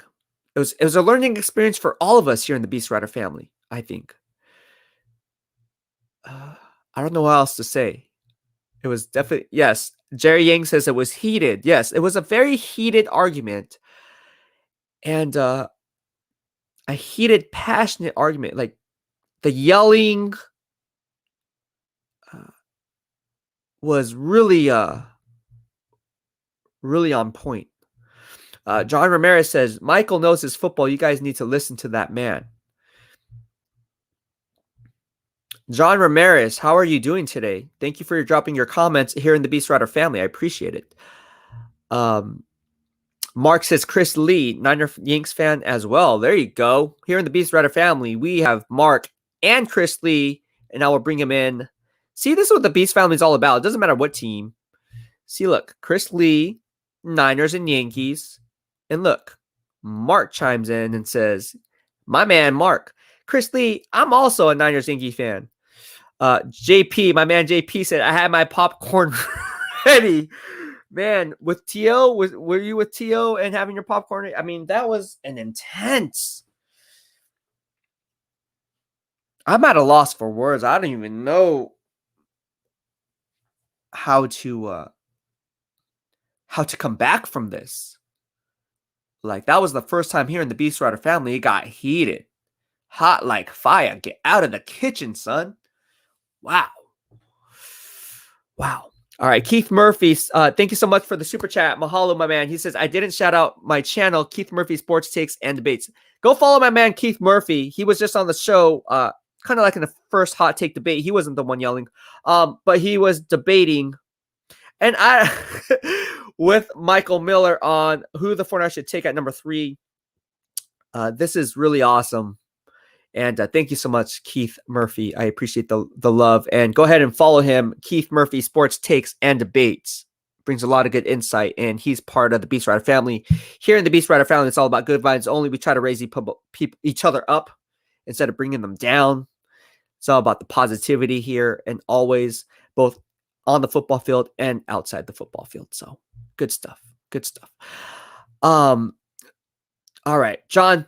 Glad you're doing well, my man. Chris Lee says, awesome, Mark. Look at this. And Mark says, I live in New Jersey. Wow, I didn't even know that, Mark. You live in New Jersey? Are you a New Jersey Nets fan, or a Brooklyn Nets fan, I should say? And if you are, I was a big New Jersey Nets fan back in the day, because there was a guy by the name of Rex Walters, if I'm not mistaken, was drafted number 16 overall in the 1993 NBA draft. And he grew up in the same town that I grew up in, Japantown, here in downtown San Jose. And he played for the San Jose Zebras, then went on and played for the Kansas Jayhawks, going up against Chris Webber, obviously in the Final Four. You guys remember that tournament. And ultimately being drafted by the New Jersey Nets. And then also was, I believe, if I'm not mistaken, the head coach of San Francisco for a short time there. Stuck in sand, 49er fan said, Jimmy G is an awesome player when he's healthy, so start him and get the Pats excited enough to give up a first. Arun Singh said, I had pizza and a beer ready at Boss Man Pizza. Of course. Go follow my man Arun Singh. He has a family-owned restaurant, 4.5 stars on Yelp. It's called Boss Man Pizza, so go ahead and be sure to tune in to that. Again, if you guys are just tuning in, we are talking about the debate that was going on earlier here on the BEASTwriter Family Show. Got a little crazy. Good job, Keith and Michael. Woke up and stunned everyone. Yes, Jerry Yang. It definitely stunned everyone. Johnny Alanes from the BEASTwriter Family says, let's get ready to rumble. LOL. All good. Mark says, the comments are interesting. I love the comment. Keep them rolling. Just keep these comments rolling here. The social media engagement is encouraged. Mark from the BEASTwriter Family says, Beast, that was the same guy that said Mike Shanahan was at Zach Wilson's pro day. Okay, so here he was. Niner Kingdom said he sure was. John Ramirez says, everyone, please look at Mac Jones' tape on his mechanics as the pocket collapses. His freezing the free safety with his helmet direction, his knowledge of plays in the moment, preparation, future greatest of all time. So there are some people who are on the Mac Jones train.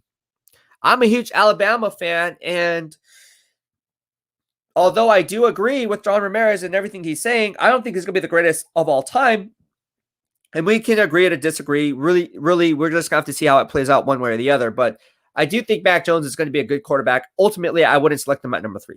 That's just my opinion. I would rather go, and to be honest with you, I'd rather have a guy like Trey Lance over a guy like Mac Jones. That's just my opinion. Chris Lee, Deebo Samuel, and Zion Williams is from where I live now. Oh, there you go. Okay. David from the BEASTwriter Family. Alex Jones gives his take on Mac Jones. Alex Jones. Arun Singh says, your shows are getting better and better every day. Well, thank you so much. Mahalo. Mahalo. I appreciate the love. Little Dude 7 says, Mike Miller is tripping hard. LOL. I'm with Keith 100, as in Keith Murphy. Again, go follow my man Keith Murphy. He sent me a super chat. Keith, thank you so much. And mahalo for the love. Go follow my man Keith Murphy at Keith Murphy Sports Takes and Debates, where he drops in his knowledge. I was going to say drops in his knowledge. That doesn't even make sense. Drops in his knowledge and keeps it 100 all the time. Ravi, my man Ravi, how are you doing today on this Family Friday, Ravi? And again, we just released our Family Friday giveaway. It's every 2:30 p.m. on our live stream. We gave it away. So this goes to Tony Nagatani. You won this farewell season to Candlestick flag. So congratulations to Tony Nagatani. You are this week's winner. And again, if you didn't win today, not to worry. We're going to do it all again next week.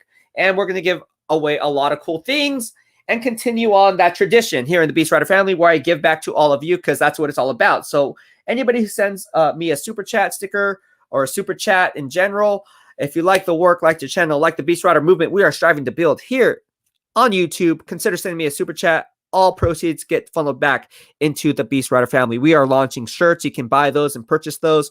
High quality shirts, not the cheap stuff. I never make cheap stuff with my Bay Area clothing line and everything in between. So with that being said, it's going to be good, highest quality garments, threads that are made, and we're going to have our BEASTwriter family logo slapped onto those t-shirts. So stay tuned for that. And sleevelesses. I think I'm going to make some sleeveless shirts. I'm not much of a tank top guy. I just like to wear sleeveless hooded shirts or sleeveless shirts. So I'm going to come out with those. It's just kind of my thing that I like to do. And it's a big hit here in the Bay Area and for anyone really. A lot of the players are like, can you cut my shirts? I'm like, sure, I'll cut your shirts. Peter Moa says Grant wants Max Jones at 3 also. Interesting. All right. Our Unseen says Max Jones is good, but he's Jimmy G. Aren't we trying to replace him? Yes, you are. Frank Bruder from the BEASTwriter family. Mac is a bust. Upstate New York. Go Niners. Love this show. Well, thank you. Mahalo for the love, man. I appreciate you, Frank. All the way from upstate New York. I've never been there, but I heard you had great pizza. And I want to try New York style pizza. They say it's something that's in the water. I don't know. I got to try New York style authentic pizza. I heard you can get it for like $1. It's making my mouth water as we talk. I feel like people are like, you can just go on the local corner and buy it for like $1. Like, really, pizza for $1? They're like, yes, you can buy pizza for $1 in New York. If that's true, man, I'm all in. Pizza is one of my guilty pleasures all time. Chris Lee, what do you think Niners do with the second pick?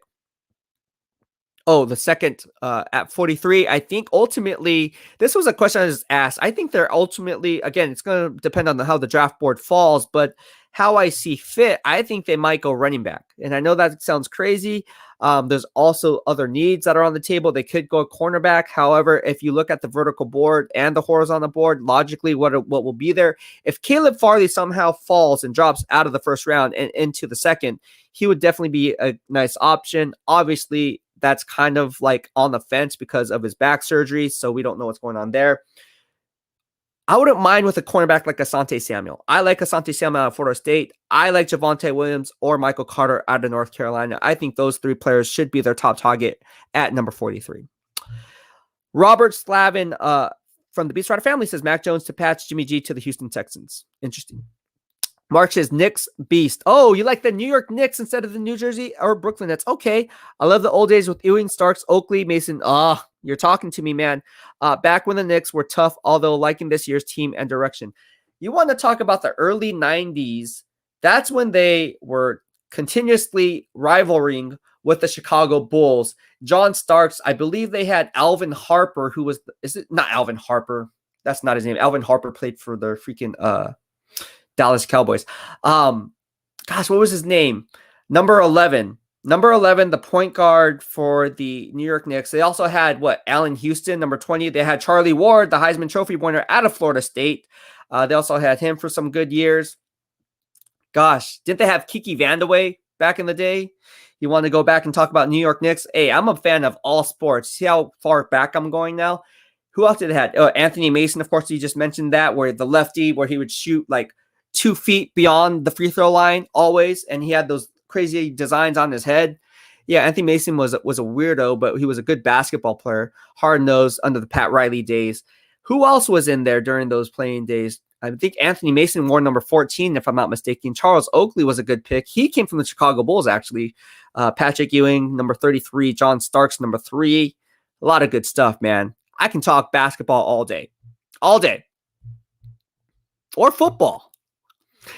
Bill, my man Bill, thank you so much for the email. Bill sent me an email, and thank you so much, Mahalo. He actually echoed some of the stuff that was on this live stream in the debate earlier. If you missed the First Take live stream here on the BEASTwriter Family, the first episode of it, it was a debate. It wasn't meant to be a debate, but it ended up being a debate, right? I think a heated debate. Anyways, Bill sent me this logical article on the Ohio State quarterbacks and how they don't pan out. And you have to take it with a grain of salt. Bill, thank you so much for that. He said, Ryan does a super job because he does the hard work. Thank you so much, and mahalo. I appreciate the love, Bill. And thank you so much for engaging with me here on this social media platform. It's a good thing going. Again, spread the word to all your family and friends. What do you have to lose? They'll lose. The only thing that they're losing out is free swag. And again, the bigger we grow, the better prizes I can give back to all of you.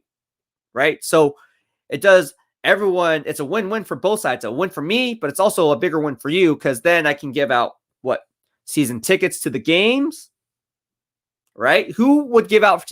And this is something that I've always done. I always gave away season tickets to the games here in the BEASTwriter Family. I've always done that, not here on YouTube because obviously I'm growing the channel. I was doing this on Facebook. I was doing this on Twitter. So if you go back and hashtag Spot Sakamoto, Spot the Beast, you will see these contests where I was running, literally giving away free tickets on game day. There'd be people in the parking lots tailgating. I would legit, instead of being inside the stadium, I'd come outside the stadium because I love giving back. And I'd run this live stream where I'm on Facebook with 240,000 of my followers and fan base here in the BEASTwriter Family. And I'll say, okay, Spot the Beast, find me. And obviously people are on their phones trying to find me. And if you found me, the first person who found me got a pair of tickets in section 134, row 31. Those are my season tickets at Levi Stadium. And you are the winner of the BEASTwriter Family giveaway. So I do a lot of cool things. Ultimately, we have to grow the YouTube BEASTwriter Family channel. That's the whole point of it. And it's all fun. It's all fun. All right. Aran C says, Tony, congratulations. We have Frank Brudder, great pizza and garbage plates. What are we talking about? Oh, you're talking about the New York pizza. I love New York pizza. Chris Lee says, New York City does have a great clean water. That is the see? To the pizza. We're talking about pizza here. I've never been to New York City. I would love to go to New York and test out the pizza. I would literally just go to New York just for the pizza. That's how much I'm a fatty at heart. I love to eat. And that's why I work out, because I love to eat. If I went to New York, the first thing I do is get off the plane and go get myself a slice of pizza. Pepperoni and cheese. Yeah, I'd get both. Aron Singh says, dude, you need to stop by seriously. Okay, I will do that. Actually, I will. When are you working, Aron Singh? Email me at beastwriternfl@gmail.com. My email is in the description box below. Or actually, I don't know if it is.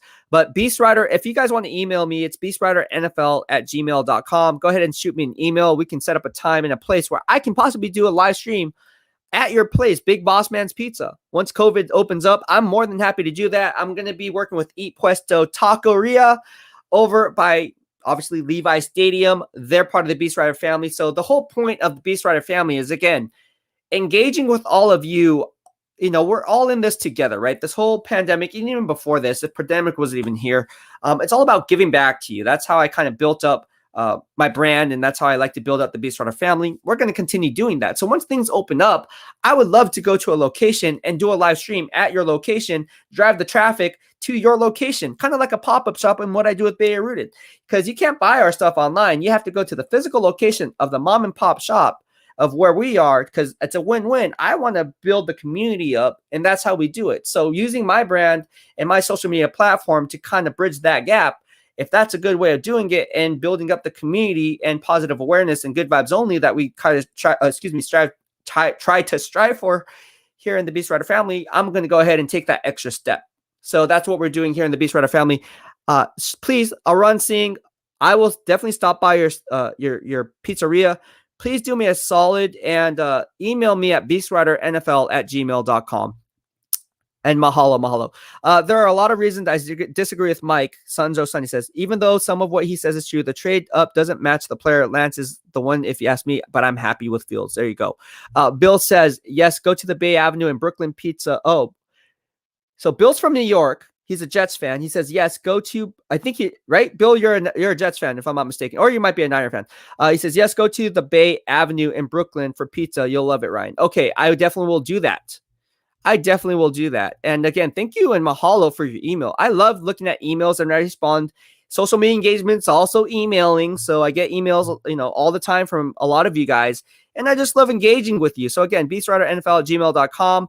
Be sure to go ahead and do that. Also, I'm going to have a special membership subscription to where for a fee, you're going to get exclusive giveaways and prizes for those who are in that exclusive group. Anyone can be included in that exclusive special group, obviously. So that's called a membership channel status. I'm still working with YouTube on that, so stay tuned for that.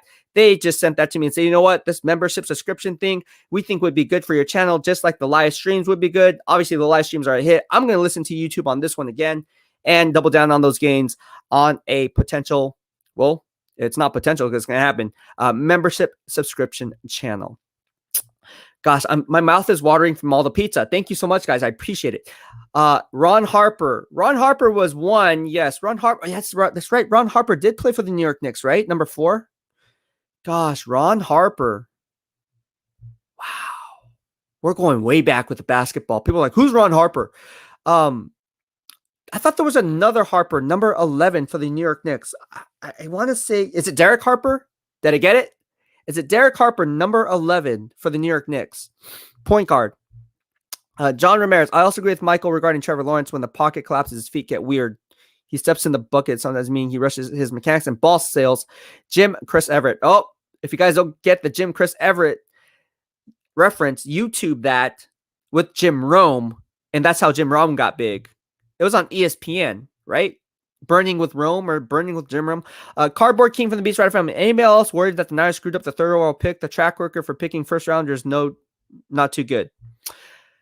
Aaron sings that I love basketball in the late 80s, early 90s. Sleepy Floyd with Run TMC. Oh, you're talking about the Golden State Warriors, Run TMC. All right, if we're talking about Golden State Warriors, you're talking about TMC. You're talking about Tim Hardaway, Mitch Richmond, Chris Mullin. You can talk about Billy Owens, Big Victor Alexander, number 52. We can go back and talk basketball, bro.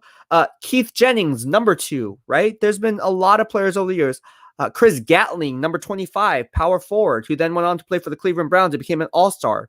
Who else did that? There was another guy, gosh, not resonating it. It's coming. He also played for the Cavaliers. I think he was number 32. We also had players like Joe Smith, who wore number 32, drafted number 1 overall out of the University of Maryland. Chris Webber, number 4. Latrell Sprewell, number 15. The list goes on and on and on. We can talk about basketball all day, no matter what team you like. Johnny Alanis, thank you for reminiscing about the good old days. Good times. Johnny Alanis from the BEASTwriter Family says, if the Niners trade Jimmy G for a first rounder, do you think they have a chance at the Alabama running back? I remember Rex Walters. He had a sweet jump shot. Yes, Rex Walters was actually right-handed, but shot lefty, so he is ambidextrous. Good knowledge. I like that. If the Niners trade Jimmy G for a first rounder, do you think they have a chance at the Alabama running back? Yes, they do. But will they get him? I don't know. We'll see. We'll have to see about that. All right, let's go ahead and move on. If we shouldn't pick Fields because he's from Ohio State, I guess we should get Ian Book out of Notre Dame. I'm not high on Ian Book. Not high at all. We have Manish Bossi. He says, my Ron Harper annoying voice. Ron Harper has an annoying voice? Is that what you're saying? You're saying Ron Harper has an annoying voice or I have an annoying voice? I'm sorry. If my annoying voice is annoying you, I apologize. Mahalo for my annoying voice. But you don't have to be here. Or you're talking about Ron Harper. I don't know. We'll find out. Brian King, I have to say, Ryan, you do a lot of research and know your stuff. You have a great show. Love it. Thank you so much, Brian King. I appreciate the love and support. Mahalo. And thank you for joining and being invited here in the BEASTwriter Family. It's all about good vibes only. So spread the word. I'm telling you guys, please share this video to all your family and friends. Odds are, even though after I post this on my live stream, people are going to want to be wondering what the BEASTwriter Family show is about. And this is how we raise awareness, right? It's all about social media engagement. So go ahead and spread the word. Thank you so much, Brian King, for the kind words, and mahalo. Niner Kingdom says, during Justin Fields' toughest games, Indiana Northwestern, the O-line collapsed, receiver drops. Justin still performed well. Under the same conditions, Mac would have been carried off in a stretcher. All right, Donald Jones says, Mac Jones is gone at 15. Oh, okay. Arun Singh from Boss Man Pizza says, I work every day, 7 days. And he says, stop by just for a bite first, and we can go from there. Absolutely. Sounds good. Lunar Mystic says, yep, it was Derek Harper. Yes, I got it. Thank you so much, Lunar Mystic, here in the BEASTwriter family. I see you. Frank Brother says, Chris Webber, go blue. Yes, Chris Webber, number 4, was there for 1 year. The signature play for Chris Webber for me was in the playoffs where he went around the back and then dunked it over Charles Barkley for the and one. And I believe he wasn't a very good free throw shooter, but I believe he made that free throw, if I'm not mistaken. And I was like, hopefully he makes this and one. And I think he did. That was posterizing Charles Barkley going behind the back. That I was so mad when they traded him because obviously Don Nelson didn't get along, but damn, that sucked. Technically, we drafted Penny Hardaway. Michael said, I hope we draft Trey Lance, just saying. Okay, Don Lovato from the BEASTwriter family. What do you think of Drew Lock for the Denver Broncos? Do you think he'll be a franchise quarterback? My answer is absolutely not. I am not high on Drew Lock. Thank you for your question. Project Nerve, in your opinion, who do you think, which quarterback of the Niners have the highest rated on their board? Zach Wilson. End the discussion. I think it's Zach Wilson. All right, let's see here. Arun Singh, I grew up listening to King Per Franklin 80s to 90s on KMBR. There have been so many sports talk guys. You are very knowledgeable, and your shows bring the same feeling as King's shows did. Well, thank you so much. That's kind words. And again, Aaron, I really appreciate all the love from everyone that's been giving me the BEASTwriter love, the BEASTwriter family love. It's all about good vibes only. And again, I try to put out the best content out there. I don't like being middle of the road, so to speak. I want to be the best of the best, and I will put my analysis against anyone. And that includes anyone on NFL Network, ESPN. Obviously, you guys know how I do it on Twitter. I'll put up my scores. You know, when Greg Rosenthal put up his score, and I responded to Greg Rosenthal in week 3 saying, I think the Niners are going to win this game, and the score is going to be 24-20, and the score was actually 24-20. I don't put a lot of tweets up there.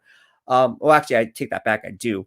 But as far as final scores, I will literally just say, okay, this team will win and by this estimated points. But this is one of the ones where it's just like, you know what? You got to do the research and the analysis of all 32 NFL teams. Otherwise, how are you going to bridge the gap between knowing what's correct and what's not and sifting through the smoke? It's a lot of work. Like coming on and doing this show every single day is a lot of work, but I love the work that I do and I'm very passionate about it. So it's not really work for me because at the end of the day, it's something that I love to do. So thank you so much. And it's all thanks to you guys, man. I mean, I'd be talking to myself if you guys weren't on here, right? So you guys are definitely on here. So I have things to say because you guys have questions to ask. JP, my man, Arizona Cardinals fan. Love my man, JP. Jan Paul Edward Dios says, when the Knicks were good, when they feuded with everyone, the Bulls, the Heat, the Raptors, the Pacers. Yes, absolutely. And we all remember the days of Reggie Miller, Haywood Workman, Larry Brown was the head coach there. They feuded with the New York Knicks over and over. Rick Smits, number 45. What do they call him? The Flying Dutchman. Now the Flying Dutchman, I think of the Flying Dutchman and you think of In-N-Out, and that is basically 2 pieces of meat slapped between 2 cheeses. That's a Flying Dutchman. So for those who don't know what a Flying Dutchman is, I'm talking about In-N-Out now. See how I'm transitioning from Flying Dutchman to the Rick Smits. Anyways, Antonio, if I believe they had Antonio Davis and Dale Davis, both brothers, both from the Bay Area, if I'm not mistaken. It wasn't Antonio Davis from the Bay Area, from the Oakland area. Anyways, had a lot of good players. And you talk about the Bulls. Obviously, we all know about the Bulls. The Last Dance, if you don't know, it's all in there. The Heat had some good teams with Alonzo Mourning. Tim Hardaway played under there. Dan Marley was on that team. Jamal Mashburn was on that team. So a lot of good teams over the years for them as well, where defense and Pat Riley was their head coach, and they feuded with the New York Knicks. It was interesting. A lot of fights. Drew Lock has tiny hands. Was a complete bonehead pick by Elway. Okay, Johnny Allen says, Warrior team, you mentioned Tolbert, Teagle, Bull. Ooh, yes. Was it Tom Tolbert, I think he was number 34. Teagle. Who's Teagle? I don't remember Teagle. I do remember Manute Bull. I think he was number 11. And Sarunas Marshallonis, number 13. Who can forget Sarunas Marshallonis, number 13? He was one of the first European players to actually make it and make it big with the Golden State Warriors. Sarunas Marshallonis. He was a beast. JP says, do you think Kyler will make that leap his third year? I do. I like Kyler. I still have faith in Kyler Murray.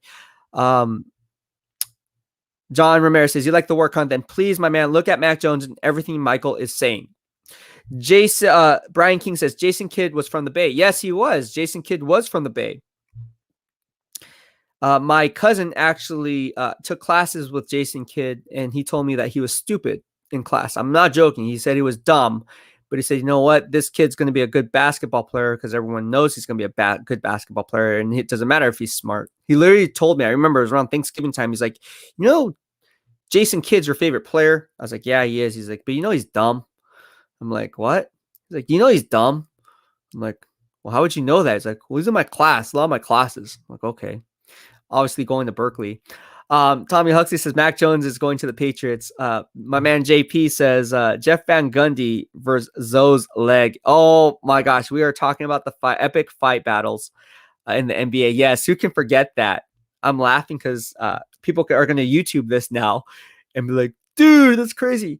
Project Nurse says, do you see Richard Sherman being signed as a full-time starter at cornerback? Can he play safety effectively? One, he can also play safety. I don't know how effective he will be because, again, if he can't cover his deep third, what makes you think he can cover his deep halves?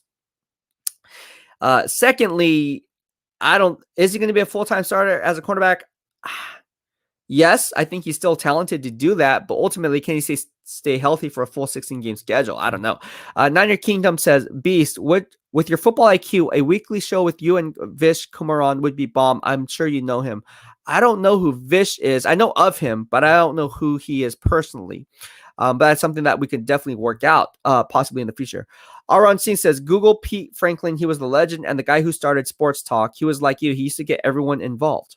I am going to Google Pete Franklin. I don't know who Google is. I don't know who Google is. I don't know who Pete Franklin is. I'm definitely going to look this up. So let me just put this in my notes here so I know exactly what's going on. Pete Franklin. Okay. Sure, go here. All right. Thank you so much, Aaron. I appreciate the love. Tommy Huxley from the BEASTwriter Family. Similar blurry will go nowhere with Cliff Dingleberry. John Lamas Warriors also had Rod Higgins, yes, from Fresno State, and it's Terry Teagle. There you go, Terry Teagle. New York Jets fan from Florida. How you doing, New York Jets, my man? He said Manute Bol was 7'6", I believe, yes, and I'm 5'5". And they also had Keith Jennings, who was around my height, if I'm not mistaken, number 2. And they did a side-by-side. I remember seeing a side-by-side picture of them on the same roster. Bassie HD said, I was so pissed when Baron Davis left the Warriors for the Clippers for less money than the Dubs were willing to pay. Baron Davis was an absolute beast. He started the We Believe thing, I believe. Look at that. All right. We have my man Stanley Nagasako coming in to the live stream. Here we go. How are you? Can you see me? I think we're having some audio issues. Let me just go ahead and pull him back in. Are you there? All right. I think we're having some audio issues with him. We're going to go ahead and talk about this. What else do we got here? Kim Ferrison, my man, says from the BEASTwriter Family, he was a genius on the court. Yes. All right. Aaron Singh says Jason Kidd was from UC Berkeley. Absolutely. Yep. You got it. Kaveh Coffee says, bet my life 49ers pick Fields 3 draft. All right, here we go. Bassie HD, still remember Don Nelson holding Davis out that one game. They were booted out of the playoffs, which must have pissed Barron off. Niners all day said 55 says Vish Mondays. Yeah, okay. Vish as in the Vish Kumaran guy. Aaron Singh, Steve Nash, Santa Clara. Yes, is from Santa Clara University. My boost was actually 7'6". Okay, 7'6". Robert from the BEASTwriter Family says it's ridiculous. Mac Jones gets a DUI in college and lies to the arresting officer about his identification and gets zero media attention. It'd be a witch hunt if it was Justin Fields or Lance. Interesting stuff that's coming out. All right. I've had words says Manute was actually 7'7". That's damn tall. Will Stafford be great with the Lambs? Yes, he'll be better with the Lambs. I don't know if he'll be great. Project Nerve. Why is the Main Street sports media pushing Mac Jones at 3 so hard? Because it gives us something to talk about. That's why. It's clickbait. And I'm not buying it here in the BEASTwriter family, and we're not buying it here in the BEASTwriter family. Now watch it happen, but hey, I'm taking a stance. It ain't happening. However, if you watched the debate earlier, Michael Miller says it's going to happen. So we have to stay tuned for that. But today's been a good show. I mean, it was a lot of stuff, to discuss, a lot of debates. But if you want to chime into the live stream, go ahead and do it. Let me just go ahead. You guys have a call in here, and go ahead and call in on the live stream. We have Stanley Nagasako, I think. Stanley, can you hear me? Stanley, you there? All right, I think we're having audio issues with Stanley. He tries. Stanley, if you're on the show, go ahead and click out, and then maybe click back in and make sure your internet connection is strong. I think I see you now. I'm going to try hopping you back in. Yeah, Are you there? I got you now. How are you doing? Mahalo. Hey. How you doing, my man? Can you hear me?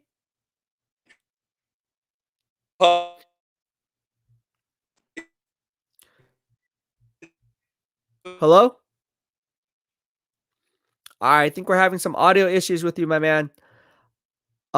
Try chiming back in or out and then back in, and I'll definitely get you back on the show. All right. So Mark says, Beast, are you a Montana or a young guy? Gosh dang it. I knew you had to ask me this question, Mark, and I get this question all the time. How can you go against Joe Montana?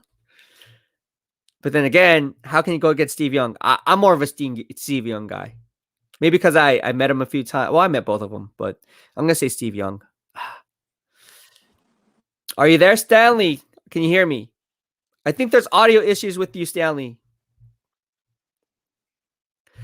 All right. Niners all day 55. Hell yeah, brother, says for Robert. All right. Niners all day 55. Also, I was cracking up after that debate. Everyone was cracking up after the debate. I was kind of in limbo on what was going on. Obviously, I mean, it was more of a one-sided thing, really. But yeah, it was interesting stuff we had going on. Aron Singh says Manute's Bull's son is playing in the NBA right now. I did not know that. All right, so let's see if we have Stanley Nagasako. We're gonna try to have him on right now. Stanley, can you hear me? Yes, I can. Aloha. Are you there? Yes. Okay, how you doing today? Aloha. How are you? Okay. I think we're having audio issues, my man. On your end. Tommy Huxley says the building has left the Stanley streamer music. Robert says, I just wish anyone else would dive into. Okay. Aron Singh says, did you know Manute Bull's best friend was Chris Mullen? Chris has a lot of funny stories about him. I bet he does. I was watching Chris Mullen today from the gym. I guess he's doing NBC Sports now, if I'm not mistaken. Keith Murphy, my man. Follow my man, Keith Murphy. He was on the debate. And it wasn't really a debate. It was a discussion, but it ended up being a debate somehow. Not on Keith Murphy's fault. It wasn't his debate, but that's the name of the show. Keith Murphy Sports Takes and Debates. Go follow my man, Keith Murphy. He's awesome. Big Des says, Bull is nice too. Wow, it's a miracle. Here we go. Again, if you guys want to come into the live stream, just go ahead and open up that new web browser and click in. John David Vergara says, what are your thoughts on the video of Shanahan talking to Fields on his second pro day when he reportedly didn't even talk to Nick Saban during Mac Jones' pro day? I'm just saying, I don't know. We have to find out.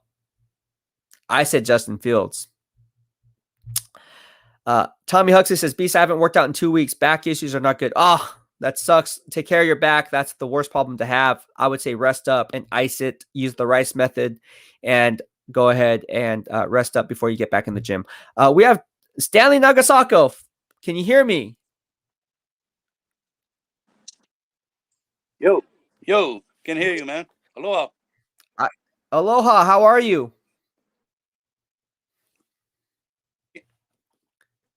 Oh, I'm doing fine. Yeah, I love your show, bro. Oh, thank you so much. I appreciate the love. What's on your mind? You can hear me? Yeah. I'm trying to listen to you. What's on your mind, bro? Yeah, I was a $49 million backfield. Oh, Hugh McElhenney, Crazy Legs. Okay. Yeah, I know. What I'm thinking is, since the Jets was there I think they might trade. With the You think 49ers. so? The guys. I think 49ers might grab Zach Wilson, and they might get Trevor. What is his name? Trevor Lawrence? Yeah. Trevor Lawrence? Trevor Lawrence, yeah, definitely might drop. I don't know. Yeah. I can see that. Why do you think that? Why do you think that?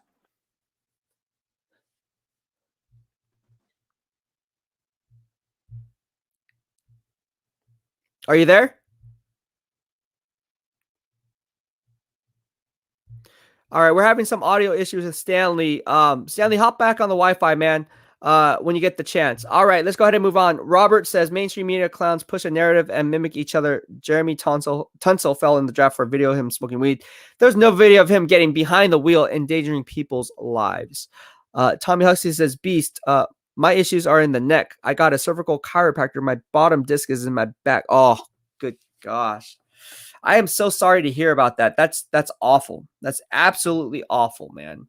And I wish you well. Take care of that, bro. Take care of that. That's all I got to say about that, man. Take care of that. It's not fun. It's not fun. Anytime I have a back issue, just for, obviously you see the BEASTwriter Family logo, you see that barbell, because that's what I do. And that's what we talk about here in the BEASTwriter Family is football and fitness. When it comes to lifting or getting any type of compound movements into your workout regime, you're using the core mostly, but then your back is a big piece to the human body and the kinetic chain. So when you want to put two and two together, you really want to protect your back. The last thing you want to do is blow out your back or injure your back and then try to hit the gym where you're compromising your back gains because of the fact that you want to hit back. It's even hard to even stand up. Right? If you have a lower back problem, it's hard to even stand up. So if you can't even stand up, or if you're leaning toward one side where your kinetic chain is thrown off, now your alignment's going to be pushed off. And I'm pretty sure the chiropractor is telling you, man, do not go to the gym, Tommy. Come on, Tommy. No, if you're like me, though, I push myself. I don't even take my own advice sometimes. I'm like, my coach is like, dude, you need to take it off. I'm like, you know what? I'm a beast. They don't call me BEASTwriter for anything. They're like, okay, beast. Take it off. And then they'll see me at the gym. And then my friends at the gym will call me out on it. And they'll take Instagram stories and be like, look what BEASTwriter's doing. He's here and he's on one leg, hobbling around, doing supersets. Would send it to my coach. My coach, I get a text message in between sets while listening to my headphones. What are you doing at the gym? And then I look around to see if any of my team members are around. And I'm like, I know you told coach. And then she'd be like, what? I didn't say anything. I know you talked to coach. Niners all day 55. If we get Wilson, I'll be happy because we can continue the BYU and 49ers legacy. Yes, you're talking about Steve Young, and I would agree with you. Could you imagine if Justin Fields said that winning a Super Bowl isn't a top priority? Yes, that would be definitely interesting. Niners all day 55. Keith Murphy, always a pleasure to have my man Keith Murphy on the show. Niners all day 55. I think Fields has the biggest chip on his shoulder. You can have a good argument for Lance as well. Yes, all good vibes only there. But thank you so much again for everyone that hopped on to the BEASTwriter Family Show. I think that's going to wrap it up for today. I went to the gym earlier today, and I know some of you guys were asking. Oh, we got some more questions. Here we go. Niners All Day Fit 5. Do you think when Trevor said what he said was just going to lower his draft stock or go to the Jets or Niners? I really don't know. That's like too much smoke, man. I have no idea. I'm going to leave that one open. Niners Huxley says, Niners all day, that would be cool, but I'd also be fine with Fields. Okay. Samuel Burnell says, did you know that Jabril Cox was at North Dakota State in 2019? I did not know that Jabril Cox was, and you're talking about the LSU linebacker, right? I'm assuming. Forget all the media talk. It's for ratings. I wouldn't be surprised if Lawrence and Wilson drop back as long as we get Fields. All right, guys. Well, I think that's it for today. Thank you so much. Or I shouldn't say for today, for this live stream. I might hop on a second live stream. It's only 4:00, but I went to the gym earlier today. I should be posting up some workouts. I'm actually anxious to do a double day. I know I'm crazy, but hey, if you follow me on Instagram at BEASTwriter, you will know that that's the way I operate. Sometimes I'm at the gym 4 to 8 hours at a time, and I'm not joking. And it's well documented, and that's why they call me the Beast. Right? Getting those gains in both on the football field in the BEASTwriter family, as well as outside the BEASTwriter family and inside the gym. So a lot of good stuff that we had to say today. And again, mahalo for everyone for showing your love and support for the BEASTwriter family. Spread the word, please. The last thing I want you to do is stay quiet. Spread the word so, again, I can give you guys bigger prizes. The whole objective here is where everyone can have all 32 fan bases chimed into one, to where no one has to feel judged or for saying an opinion. It's an opinion. Like, cool story, bro. Like, so I'm using my social media platform so you guys can come on here and say what you have to say. And it doesn't matter if you're a Niner fan, Seahawks fan, Steelers fan, Patriots fan, Jets fan, Cardinals fan, Panthers fan. It really doesn't matter. It's all about good vibes here only in the BEASTwriter family, which is why this logo isn't red and gold, right? So ultimately, it's all 32 fan bases lockstepped into one. So thank you so much. And again, I appreciate all the love and support that I've been receiving here in the BEASTwriter family. I wouldn't be here without you guys today. So I just want to say, for Family Fridays, mahalo, mahalo, mahalo. All right. Thank you so much for tuning in. And again, hope everyone has a fun and safe weekend. Be sure to get your workouts in. And if you don't, or if you want home workouts because you don't have a gym membership, just go ahead and let me know in the comment section, and I will be sure to post some of those workouts for all of you. Thank you for tuning in. Have a good day. BEASTwriter out.